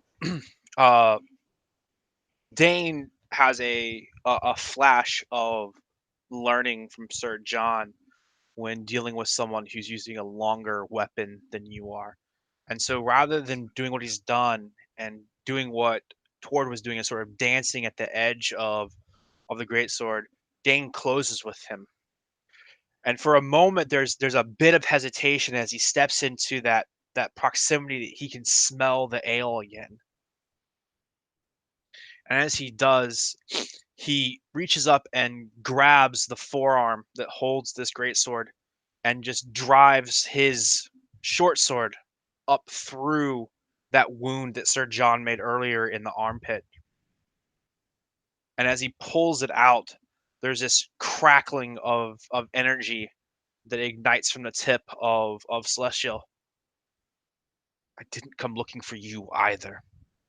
And then there's just poof, and it will be enough to send Sir Heathbane 5 feet outside of this darkness. So the form of this hulking man in this pitted armor comes flying out, sort of bent like a ragdoll, and then just lands with this bit of smoke rising from his chest, and this energy sort of dissipating from him into the ground.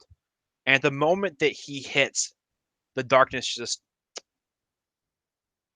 and you can see it all sort of pull back into Dane.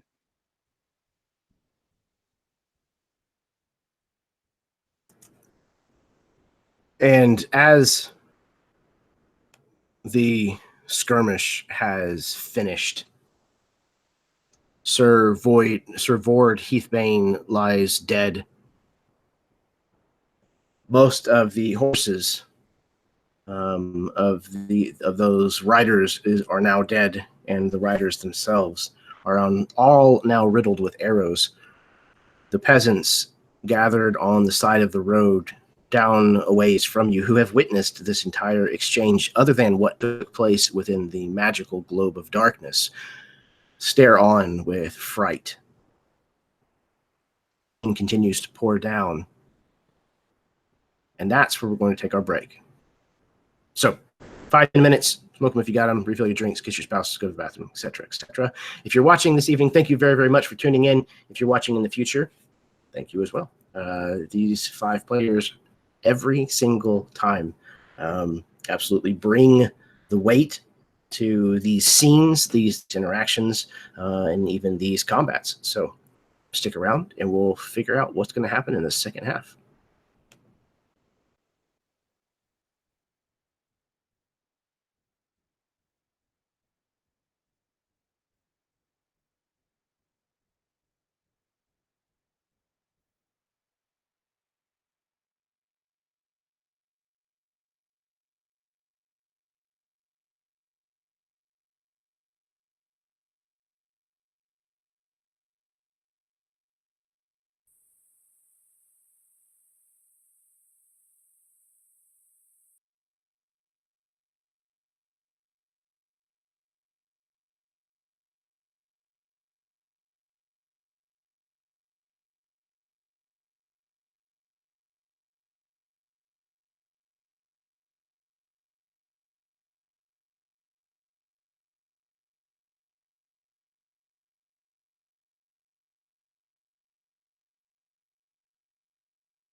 have returned. Hello, everyone. What a combat. No kidding. So many horses dead. It's Actually, I quite a think, slaughter. I don't know. I know one died. I think the There's other at just least- took some serious damage. One exploded from the Yeah, one inside out. blew up. Yeah. The horse that went through the circle of blaze, or whatever it's called, is not going to live. Oh, so 2 dead. So we have Eddard Horse Slayer and Ariana Shiel Slayer. Slayer of stuff. She got a little twang to her voice now. Murderer. All right. I told them not to run. They just wouldn't listen. We really did try. A lot. Did. Tried everything you could think of. Oh, my words Okay. didn't work. Maybe an arrow. It's a lot harder to argue with an arrow. Right. Yeah, it's a point they can't argue. Oh, The meme comes to mind. I want to stab that guy over there. The first person to invent a bow is like, I want to stab that guy way over there. okay. Looks like we have everybody back. Everybody ready to get back into this? Yes. Awesome. All right.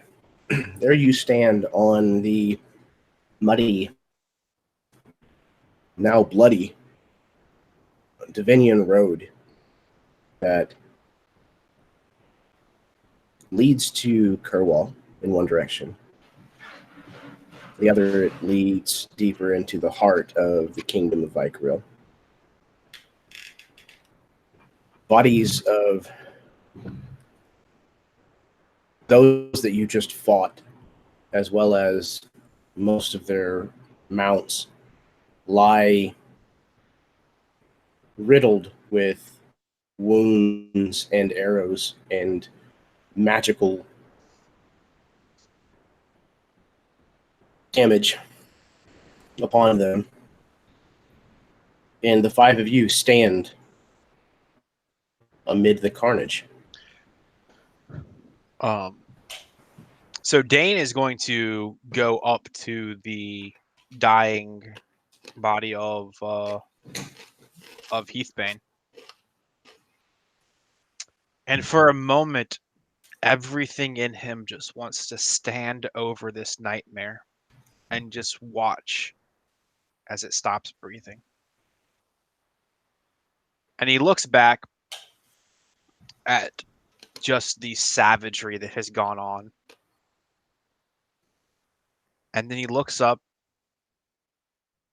down the road towards these peasants, his people. And he sees this small child who's standing there. And that child's mother puts her hand on his chest and slides him behind her, protecting him from these murderers in the street. And so I kneel down, and louder than perhaps what's necessary,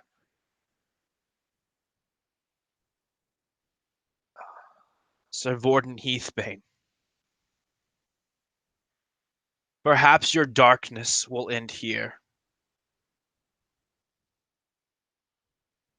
but not your life. We are defenders, not executioners.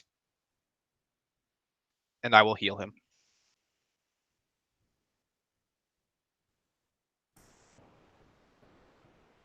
I'll give him back 4 points. You say this to him and you crouch down and he just says, "Do it, boy." And then you heal him. And his forehead furrows. What are you about, piss bucket?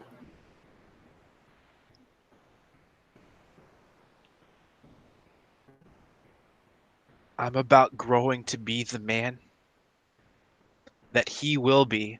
And I point over my shoulder at Sir John. And you could have been.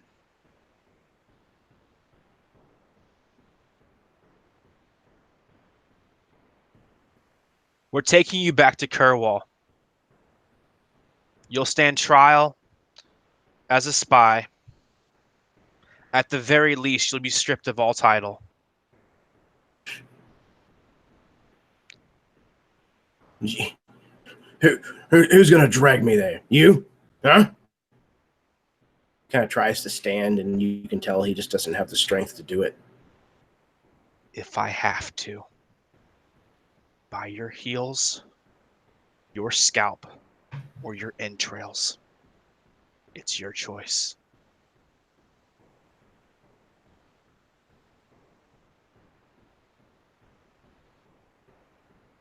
Now get up.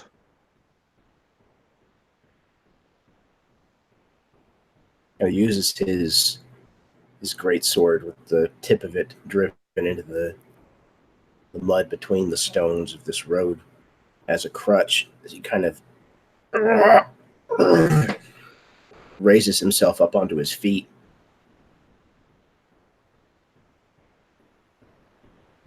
I don't think I have much of a mind to go back to Kerwall. I don't think you have much of an option. Just remember, and I get real close, it's black magic, right? So I can kill you and heal you as many times as I need to. Good people, thank you so much for giving witness to Sir John Lightenor, obtaining and apprehending this spy that would have brought doom to Kerwall. It's citizens like you that have welcomed him back to save his father and restore Kerwall to what it once was that we do this for. It's for you that the sword of Vykaril still fights. It's for you that the shield still defends. Tell your children this day that they witnessed these heroes in those books that we read when we were so young, says the 15-year-old. And I will put my hand in the small of this large man's back and start forcing him back towards our horses. All right. Make me either a persuasion or a performance roll, please, and you can have advantage. Can I give him a bardic inspiration die? Yes, yes, you can. I just want to assist him. It's a D8. You start playing music like as he's like giving this rousing speech. You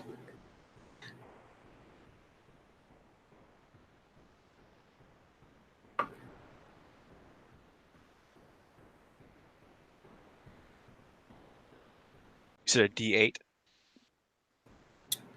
I believe Yeah, so. D8. All right. Oh, well, that actually helps a lot. So it'll be a 20 total. I rolled pretty poorly on a performance. The speech that Dane gives seems to have swayed the understanding of what just happened here. And the commoners who kind of line the road here and there begin applauding. They seem to feel like they've witnessed something spectacular as opposed to something gruesome.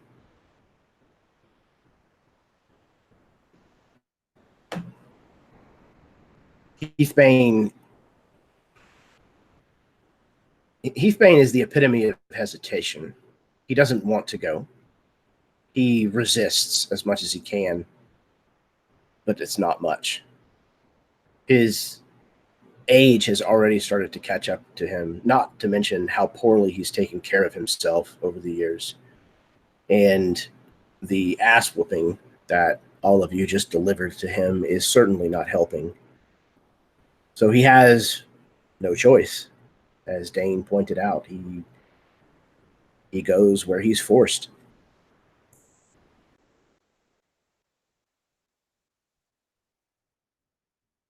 So Dane will force him all the way back over to Tord. He being one of the more intimidating individuals that Dane knows. And sort of leaves him in your custody or care, depending on how you want to look at that. And then Dane will walk back towards his horse, and he'll catch the rein of Sir John's horse. And he'll catch the rein of his horse. And never looking up to see Sir John's face, kind of staring at his chest, he walks over and he hands Sir John the rein. But when he does, he lets his hand sort of clasp into yours. If I ever try to do that again, stop me. And then he'll mount up onto his horse. So John takes the reins, but as he's not really paying attention as he does, his sword, or his halberd rather, is hanging down at his side, and he's looking out at this crowd, and the words "hero of the people" keep echoing through his head. And he's processing, fighting in magical darkness and a horse's head exploding. He looks over and sees that corpse and like all sorts of stuff, and like the words echo through his head again, "hero of the people." And he kind of takes the reins and very mechanically goes through the motions of, getting on this horse and getting ready to head down the road in this driving rain. And I think that's probably when you hear Ari kind of turn back to Eddard. Is Eddard still lying on the ground from the shot that the knife wound? No, I'm up. Okay. I managed to. Apparently, it wasn't very strong poison. Oh, phew. She runs to you, and I think she's helping you make your way back to the others. He's mostly just brushing off his fineries and kind of looking down to his side. It doesn't look like there's much of a wound. His clothes are ripped, but there's not a whole lot of blood or anything. You figure that it's whatever was on that blade is what did most of the damage, because it didn't get very far. Yeah, she's looking at it as like just a little nick, but yet it felled you momentarily. Would she recognize that type of poison from her time? You can make a nature check. Oh yeah, I rolled a 1, so a total of 3. This is nothing like anything I have ever seen before. There are almost an infinite number of toxins that can be found and kind of refined from natural herbs and animals and things. There's no doubt that it was poison. I mean, you can see, some of it like seeping from the wound that Eddard has, but you have no idea what it was. Are any of their horses left? Like there was Heathbins and one additional. So I think we should probably gather the bodies and put them over the horses to take them back.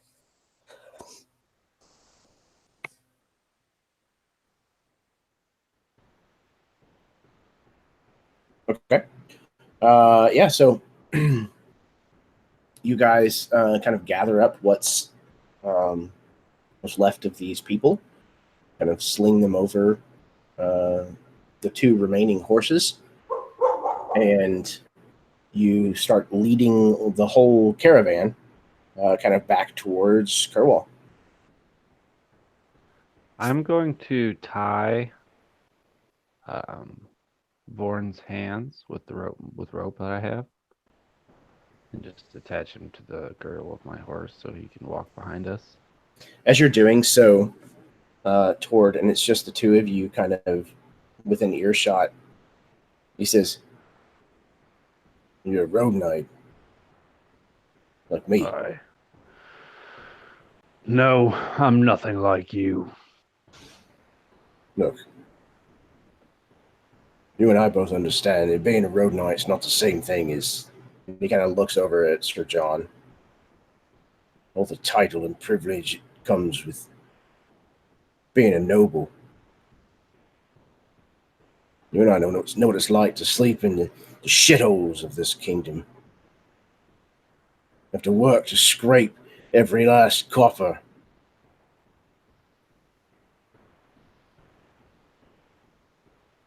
What do you want? What are you trying to tell me? There's nothing you can tell me. Just let me go. Look the other way. I'll disappear. You'll never see me again. So as I'm like tying his hands and he says this, I'm just gonna headbutt him in the face. Excellent. Not like the intention to drop him below 0 again, but Sure. I'm gonna smash his nose. Yeah. He's got this large, bulbous, red, pocked nose, the nose of an alcoholic, and you bring your forehead down on the bridge of this bulbous nose, and there's an audible snap as the cartilage breaks.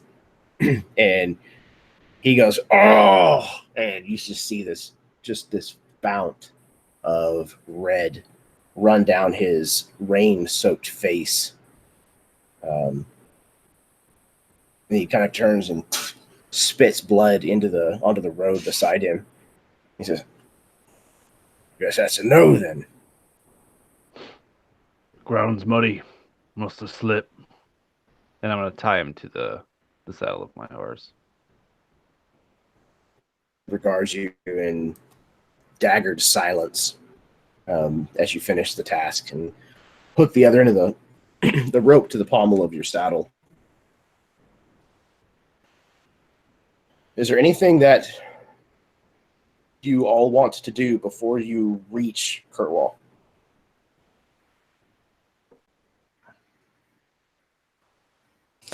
I will inform Sir John what the missive that they were carrying around, what it says.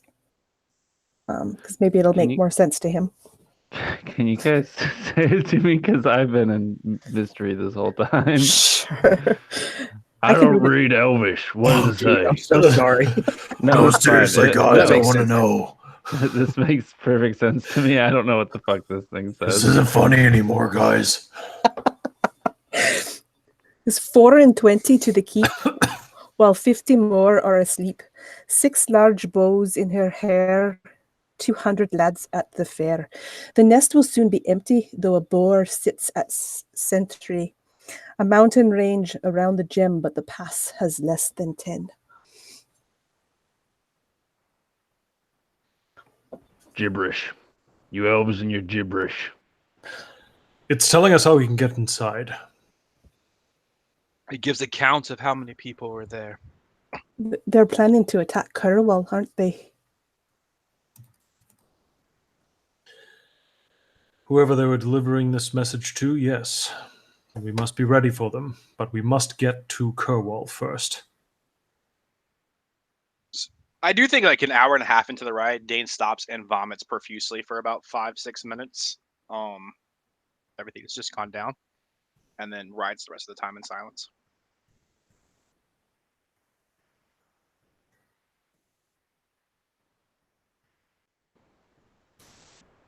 Like you do. Okay. So then the idea is to just press on to Kerwall with haste. Okay. Would that bring us to like exhaustion levels? No. I mean, it's a day's ride. Okay. I was just so, I mean, it's getting towards the end. So you guys are probably worn down quite a bit. Not only did you have a combat, but also just this incessant rain.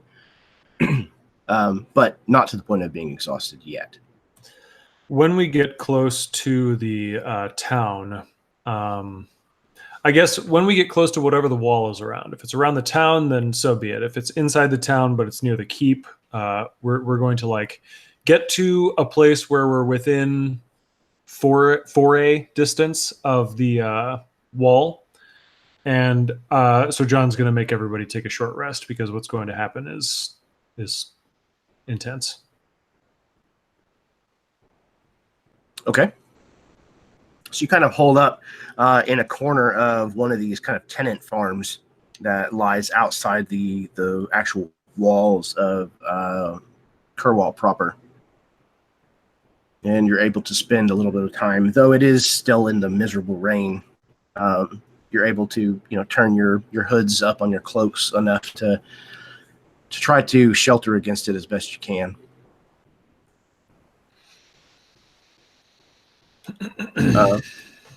So that does count as a short rest. So if any of you wants to spend hit dice, things that trigger on a short rest, go ahead and track all that.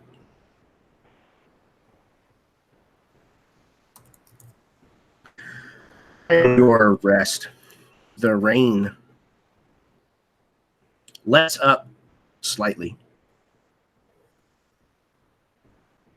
And when it does, you're able to spot the walls of Kerwall better from where you currently are positioned. And you can see that the banners that hang outside the gate are no longer that of House Lightnor. The red, gold, and yellow, or gold and black striped heraldry of the House Lightnor, as well as the eagle crest, are not present.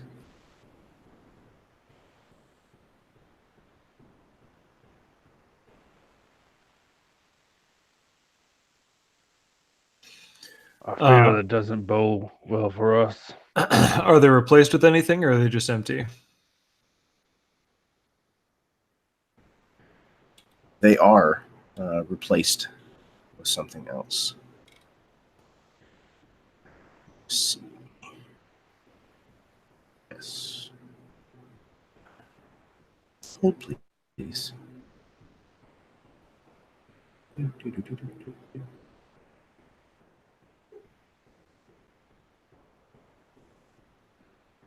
Okay.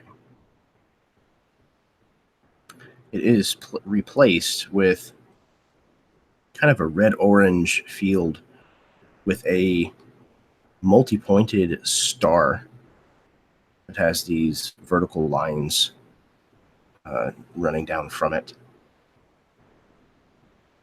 This is the banner of, and I don't know that many of you would recognize it, but I would imagine Sir John does at least. This is the banner of House Volchester.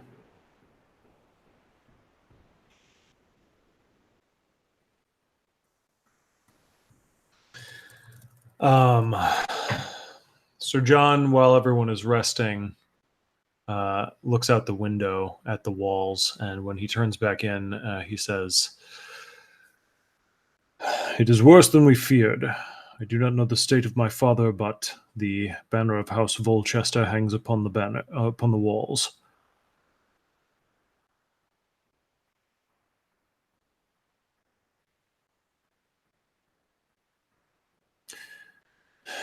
Ariana Shial, perhaps Eddard. Are the two of you able to sneak in on your own and perhaps find Sir Owen Calwart and rally the people from within? I can disguise myself. I can do it. I think I can disguise you too, Ariana Shial. Let me look. Oh no, just disguise self. Sorry. What time of day is it? Is it getting towards evening? Yeah, it is the full day's ride basically to get back. It would be maybe an hour before dusk. Under cover of darkness, I can be much less visible. We can wait for nightfall. Just as a heads up, you would know, Sir John, that typically, at least, under the watch of your father, Kerwall closes its doors at dark. Yeah. Yeah, okay. It's the difference between assuming a disguise and sneaking in some other way than through the gates. They close at sundown.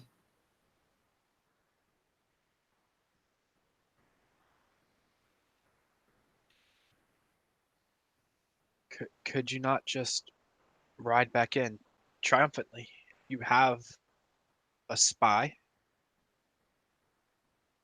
that meant ill for Kerwall. And the longer you wait, your father. So John looks at Dane and sees a flash of darkness over his eyes. Or in his mind's eye, I should say. And he sort of shakes his head. No, the banners on the wall tell us everything we need to know. We shall have no welcome in this place. If I were to ride through the gates, I would be arrested immediately. And he casts a look over at Sir Vord. And he says, we need to make our way into the city, rouse the people, and then make our way into the keep. Get to my father, save him, and then take care of Sir Volchester.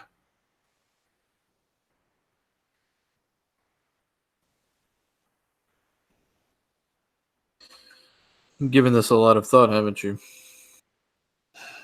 I know my city, and I know the knightly game, if not the courtly game. I think this is the only option.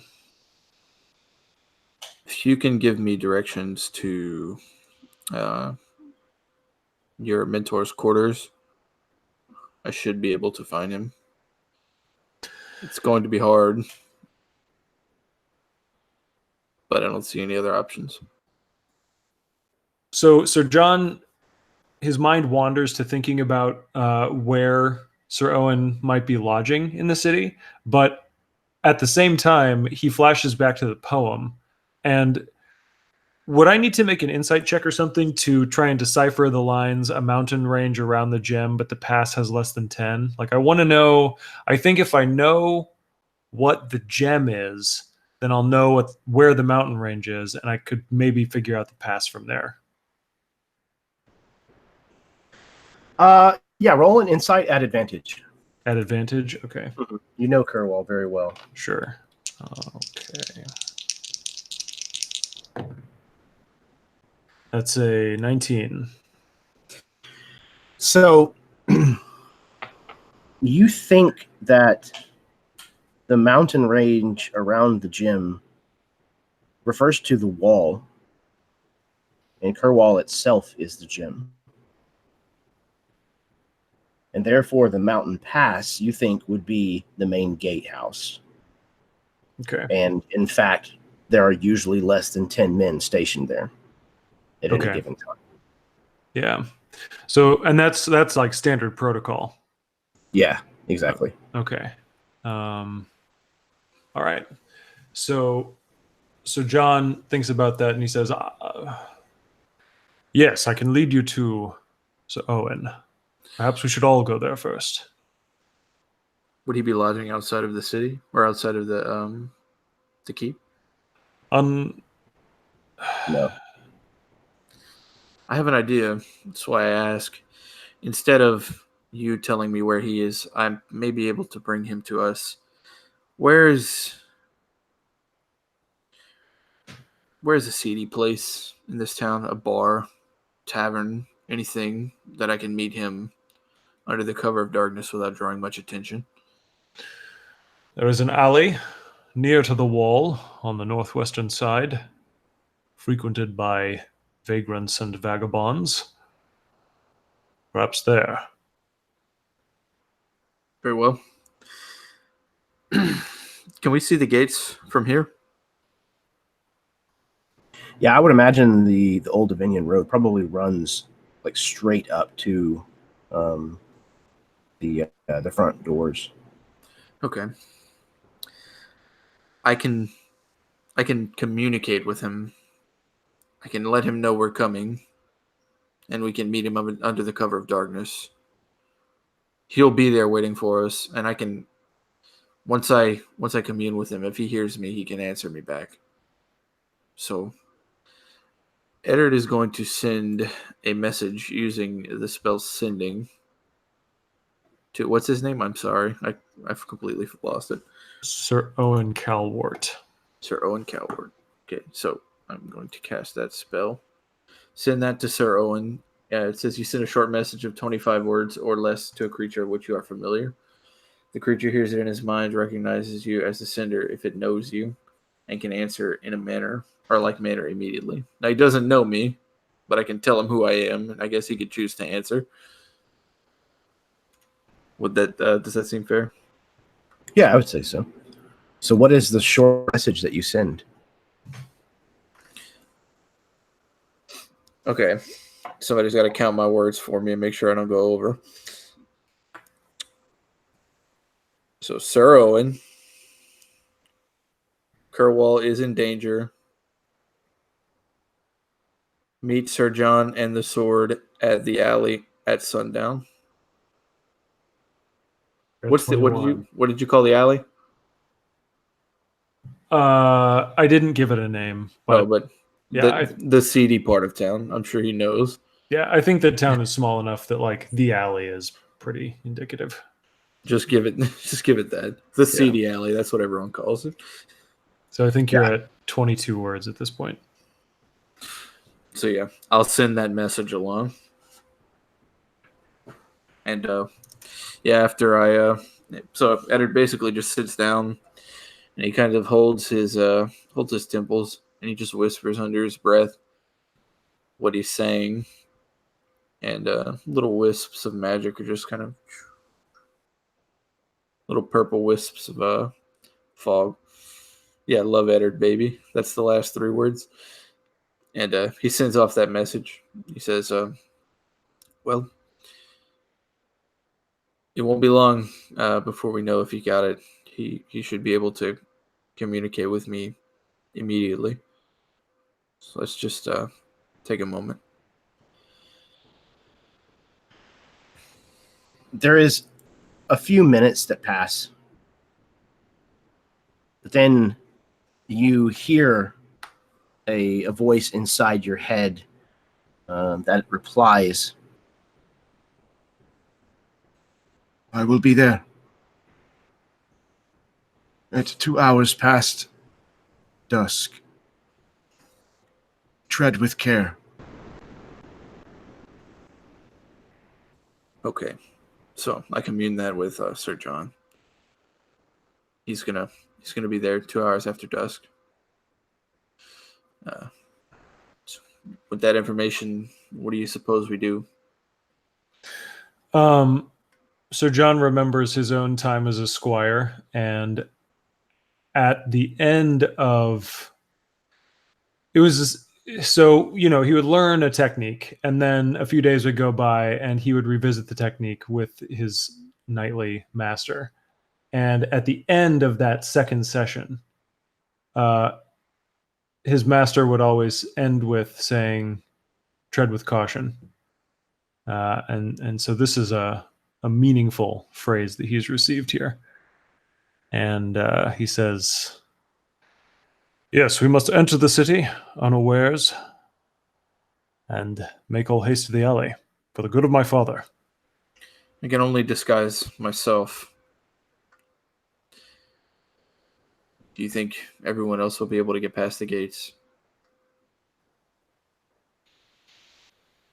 Sir John starts looking around, and he's like, he sort of sees Ari and he sees Tord, and he just asks aloud, "Is there some means of disguise in this place?" I imagine we're like in a barn not even really talking to the owners of the tenant farm.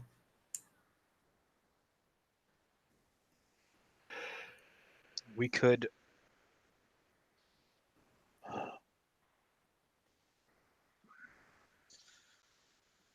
have him bring us back in. And I'll point over at our captive. If he were to drive a wagon with everyone in the back of it. My young squire, you are too trusting in this moment.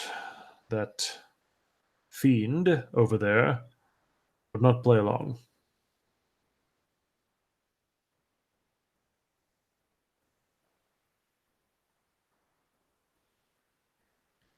I'd like to think there's some good in most people.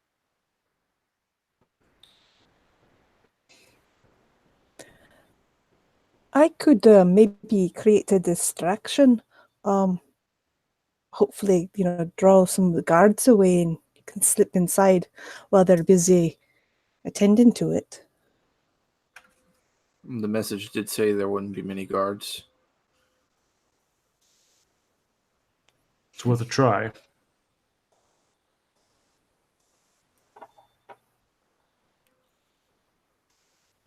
Only if you're sure you can get away. I would just use magic to, kind of throw a sound, maybe draw them off away from the gate itself.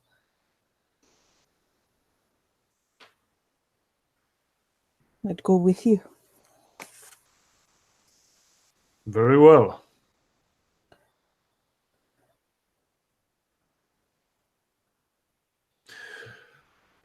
Is everyone rested?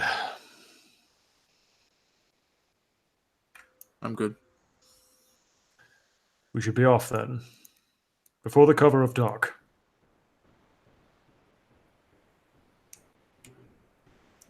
So you gather your things and you leave this small tenant farm, this leaking, thatched, roofed barn.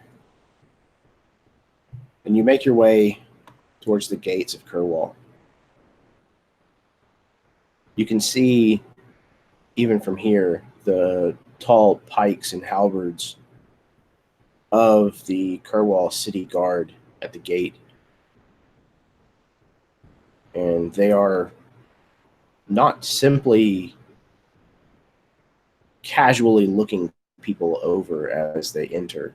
They're stopping each individual and examining their face before letting them through. It's very obvious that they're looking for someone.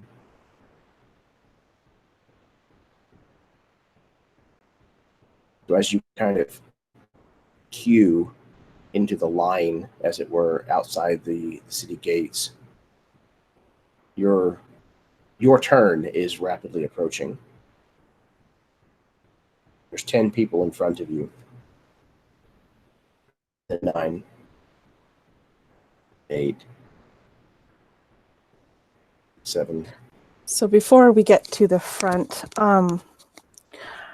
Ari will say under her breath, "Mene Mahal tu Erlor," and immediately a sound will erupt.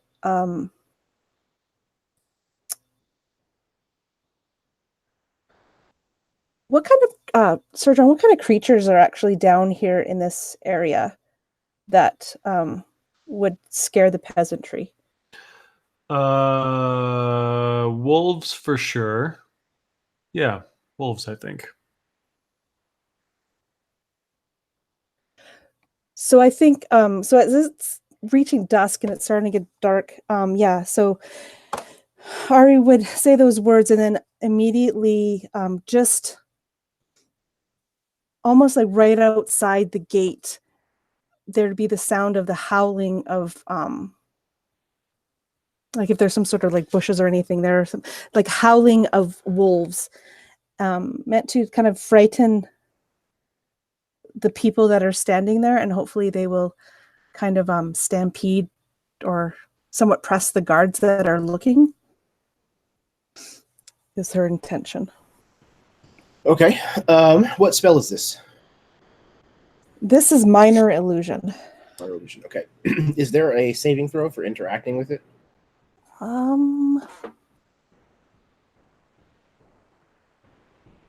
If a creature uses its action to examine the sound or image, then they get a intelligence investigation check against DC, and in this case it would be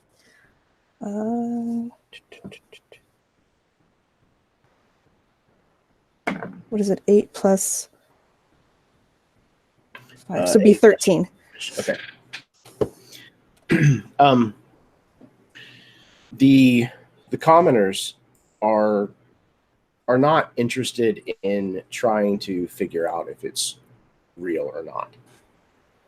And they start pushing forward, trying to get through the gate.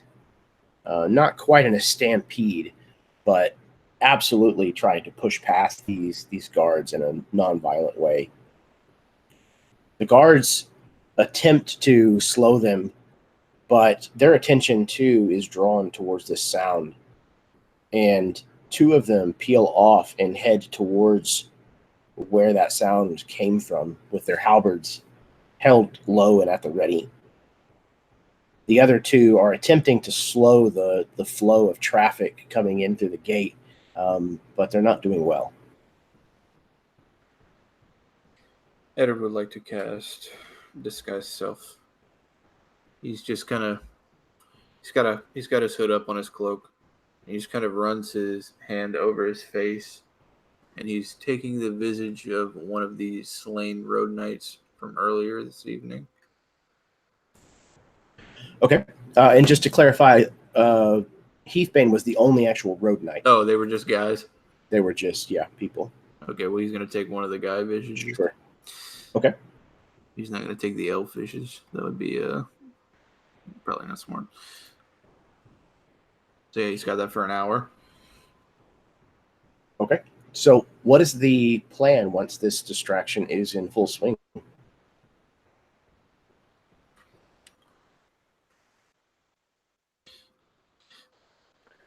Tord's just gonna try and slip through. Yeah, that was kind of my plan too. That's why I changed my face. I'm sure they had seen our faces.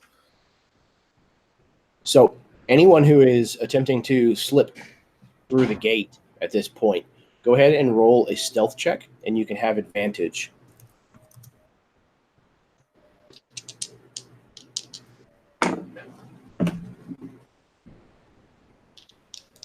Not good.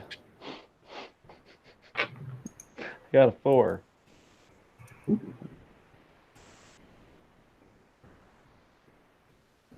Okay. Ariana Shiel, Sir John, Eddard, you and Dane, the four of you slip through, probably walking your horses at this point. You even managed to sneak Vord Heathbane in, and without being seen. Tord, unfortunately, you are probably a head taller than most, if not all, of these people. And one of the guards locks eyes with you as you're pushing in through the gate. And he says, Hey, you one of them. You orc, stop. I'm being profiled. You stop right where you are. And they're going to start trying to make their way forcefully through the crowd towards you. They're not yet to you.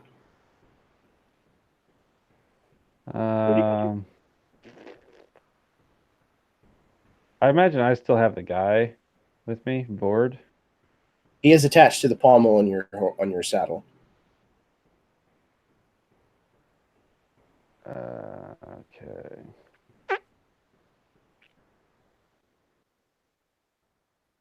So, okay, here's what I'm going to do.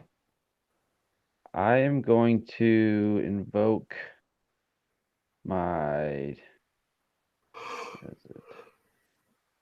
Channel Divinity. Okay.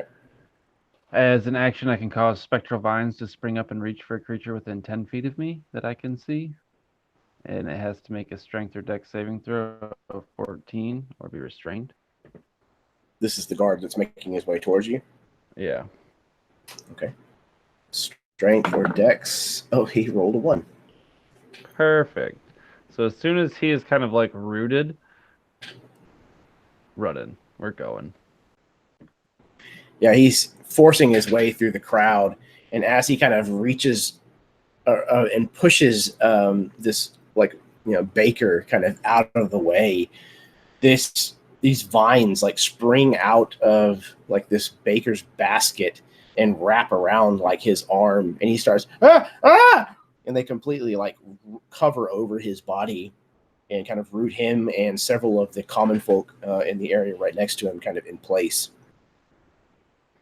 And then Tord turns his horse and starts barreling away from the crowd, kind of knocking a few people aside.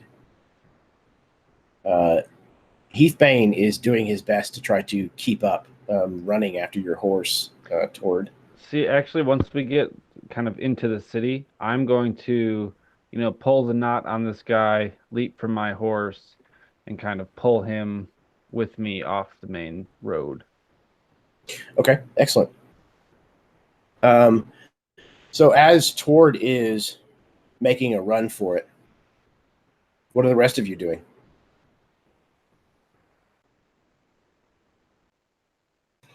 Sir John is getting through as quickly as possible so that he can get onto this alley.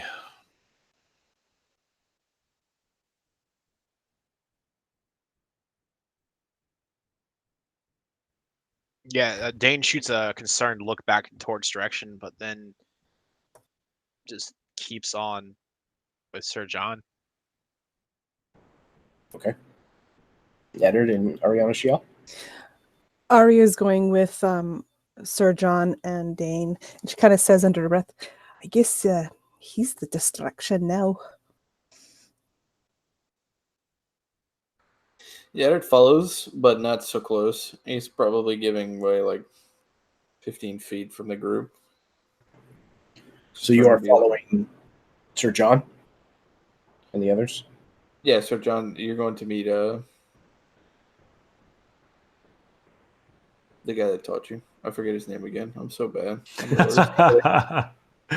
Sir Owen. Sir Owen, that's right. Yeah. Okay. All right.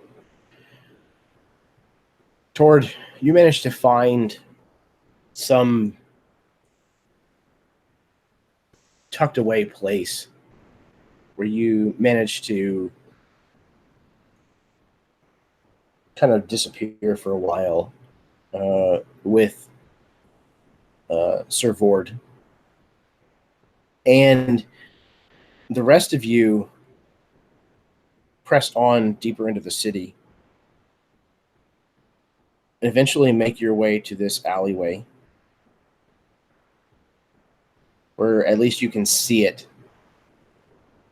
There's several back-end deals that are taking place between hooded figures and shady individuals who each eye you with mistrust and then go about their business cautiously.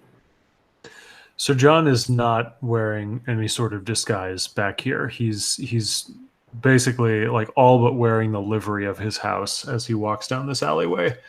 He has nothing to fear within his walls, not from these people. Yeah, they're definitely giving you lots of lengthy glances. Mm-hmm. And more than a little bit of a wide berth whenever they're passing by. Yeah. After, Otherwise, oh, go ahead. no. I was just going to pass it back to you. So, Tord, what is the intention? There's a little bit of time that's going to pass before this meeting is supposed to take place.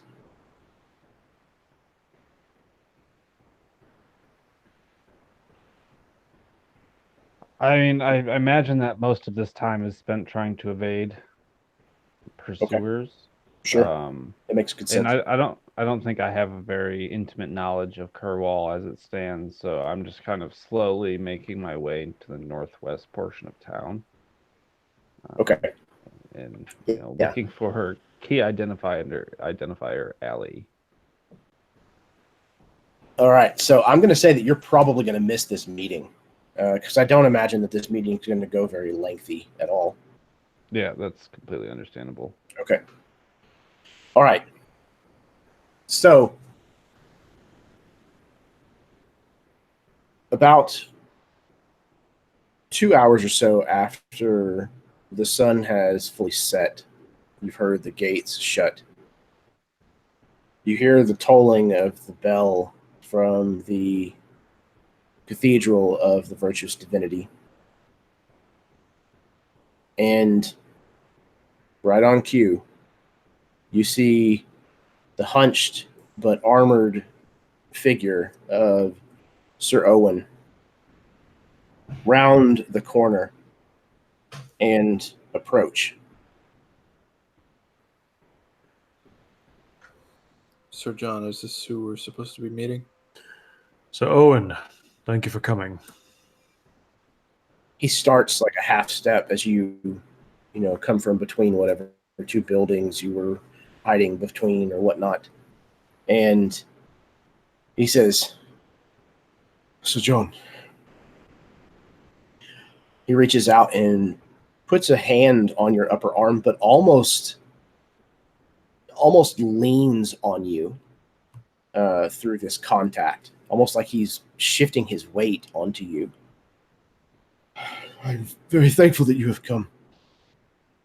We But it is dangerous here in Kerwall for you, all of you. mean to make it otherwise. You found the White Witch. Sir John looks at everybody in the group. We did. She was able to send you with aid.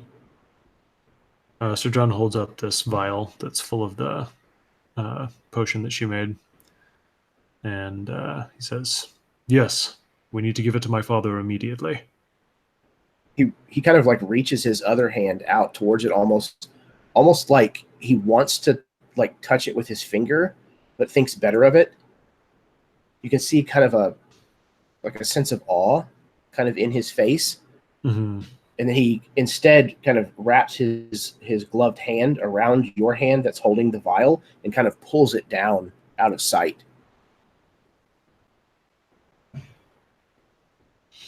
So, Owen, are the people with us? The people are frightened. War is coming. They know that Kerwall is... It is a place that is held for military strategy. They know it will come under attack sooner rather than later. Sir John looks over at Eddard and Dane and says, can you help to rally them? We shall need them to cause quite a distraction, I think, for us to get into the manor. I can try. Yes. Volchester and his men have taken over the keep. Your father is not yet dead, but he has assumed that you will fail in your mission and that there is nothing to be done. Is there a way we can reach him without running into a host of Volchester's men? He looks around at the group of you. I am not certain. It will not be easy. I think at that point, Sir John looks at Dane, or not Dane, Tord and Ari, and says, "Oh yeah, that's right. You're not." Looks at Ari then. We have some skill in making it past difficult obstacles. As of now, Sir Volchester has not dismissed me from my post. I am to remain at the Baron's side until he passes. I may be able to get someone who manages to slip past their notice into the Baron's bedchambers. But all of you, I fear, would rouse too much suspicion. Without hesitation, Sir John says, "Then I must go alone." Sir John, I have one last bit of magic for you, if you think you'll be needing it. I don't What think is you'll it? be so welcome just walking into the front gates. What do you mean to do to me? As long as you can stay on Sir Owen's heels, I can disguise you, make you invisible. To the naked eye, at least. Unless there are any magic users in the castle that will be able to sniff you out through magic means. And how do I cast off this disguise?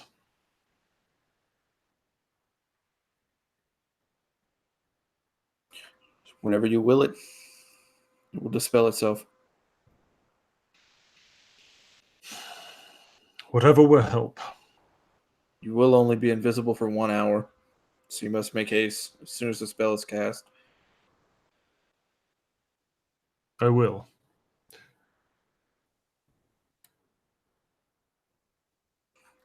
And with that, he's kind of talking to you and Sir Owen. He kind of looks at Sir Owen. I'm glad you got my message. As am I. You all are wanted for abating a witch. I fear the writ that you proposed, that you brought with you, carries no weight. You are wanted for heresy. Sir John, Sir Volchester means to supplant your father when he dies. He does not see you as having any claim. Considers you a criminal. He will not succeed, my old master. Then we must hurry. Come. If Sir John can be invisible, can Sir Calvert can you get me in? I don't have to have armor. I don't need a weapon. And then were I to dirty myself up and not meet anyone's gaze, I would just be another scullery boy or assistant to Sir Calvert. If I can get inside, I can talk to the help. He regards you for a moment, and then he turns his gaze to some of these other people here in this alley. He approaches one of them and begins speaking to them in like a hushed tone. And before long, he produces a coin pouch that's probably about the size of his fist and places it in the hand of this individual, who kind of turns around and filters through a bundle of things that are kind of on the ground behind them.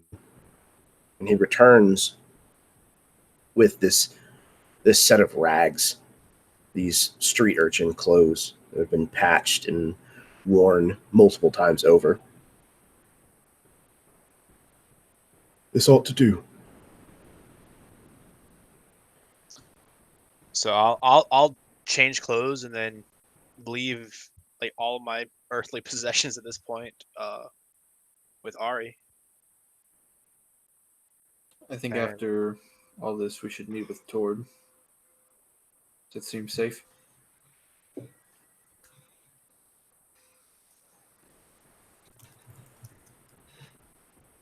Well, maybe he'll find his way here if we stay. We don't know where he went, but he knows where we were going. He has an idea. Perhaps he will. John, Dane, Sir Owen, are you ready?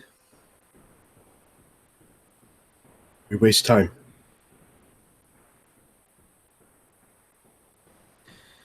So that Eddard kind of grabs your forearms, Sir John, and he starts to cast this magic on you. And it's probably unlike anything you've ever felt in your life. And it's just kind of strange watching your fingertips vanish, and then your fingers, and then your hands, and then your forearms. You look down at your feet, and your feet aren't there. You look down at your waist, and your waist isn't there, and it's just covering your entire body is just dissipating into this invisible visage. And you stand next to Sir Owen, invisible. Sir Owen watches this, and he reaches a hand out to each, you, Eddard, and Dane, and he kind of squares a look at both of you, and he says, The old ways are not evil. They used to be practiced in these lands, alongside the new ways, in harmony and in peace. I hope it will stay that way, that we will regain our senses, not lose touch with the old ways of this world. It is good to see young people take this to heart. We seek to restore the balance. I hope that you may. he then releases you, Eddard, and turns to you, Dane. Steady yourself. Come. And he turns with kind of this flourish of his cloak, and he begins to lead you, Dane, and unseen, but you as well, Sir John, towards the keep of Kerwall. Eddard, Ariana Shial, you remain behind, waiting for Tord to find you. And as we pull away from Kerwall, as this misty rain continues through the night, that is where we're going to end. So, thank you very, very much. If you tuned in and watched this evening, thank you very, very much. If you are watching in the future, it is very much appreciated. This campaign never ceases to surprise and entertain me. And I love running this game for these players. So thank you, Five, for playing in this game and every single time for bringing your A game. So I'm going to toss it over to you guys so you can plug what you want, say goodnight, etc., and then we'll call it an evening. So first up, we have Eli. Hello, everyone. Once again, I am Eli Kurtz. I was playing Sir John tonight, and it was a really great time. It was this is such a stressful time for Sir John, and definitely not for me, though. I'm cool as a cucumber. I am part of the Mythic Gazetteer. I've got a YouTube channel. You can check out my videos there. But yeah, this was a really fun session. Thank you, Jeremy. Absolutely. Thank you, guys. Anybody who mentions the channel, by the way, you should be able to find the link to that channel in the description of the video down below. I highly, highly recommend you go check them out. Give them some love. All right. Next up, we have Steve.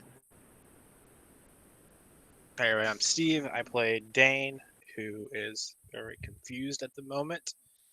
And as always, Jeremy, it's a great game. I'm very thankful that you chose me to play in this. I've met some other amazing role players, and am glad to have met them all. And I look forward to the next game, which hopefully tomorrow I'll be able to jump in and tell you guys when I'm available for that. Absolutely. Yeah, I'm looking forward to getting that next one in the can so that we can, that we can find out what's going to happen next. All right. Next up, we have Baron.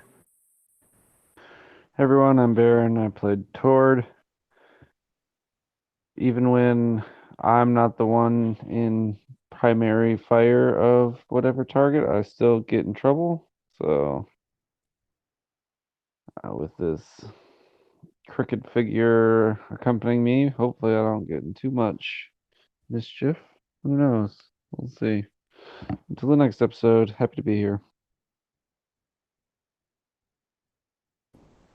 For Tord. All right. Next up, we have Josh. Hey guys, I'm Josh at Roll the Bones at YouTube and at Roll the Bones TV on Twitter. Tonight I played again Eddard Bainton of House Warrenton, potentially of some other noble whatever, somewhere yada yada down the line.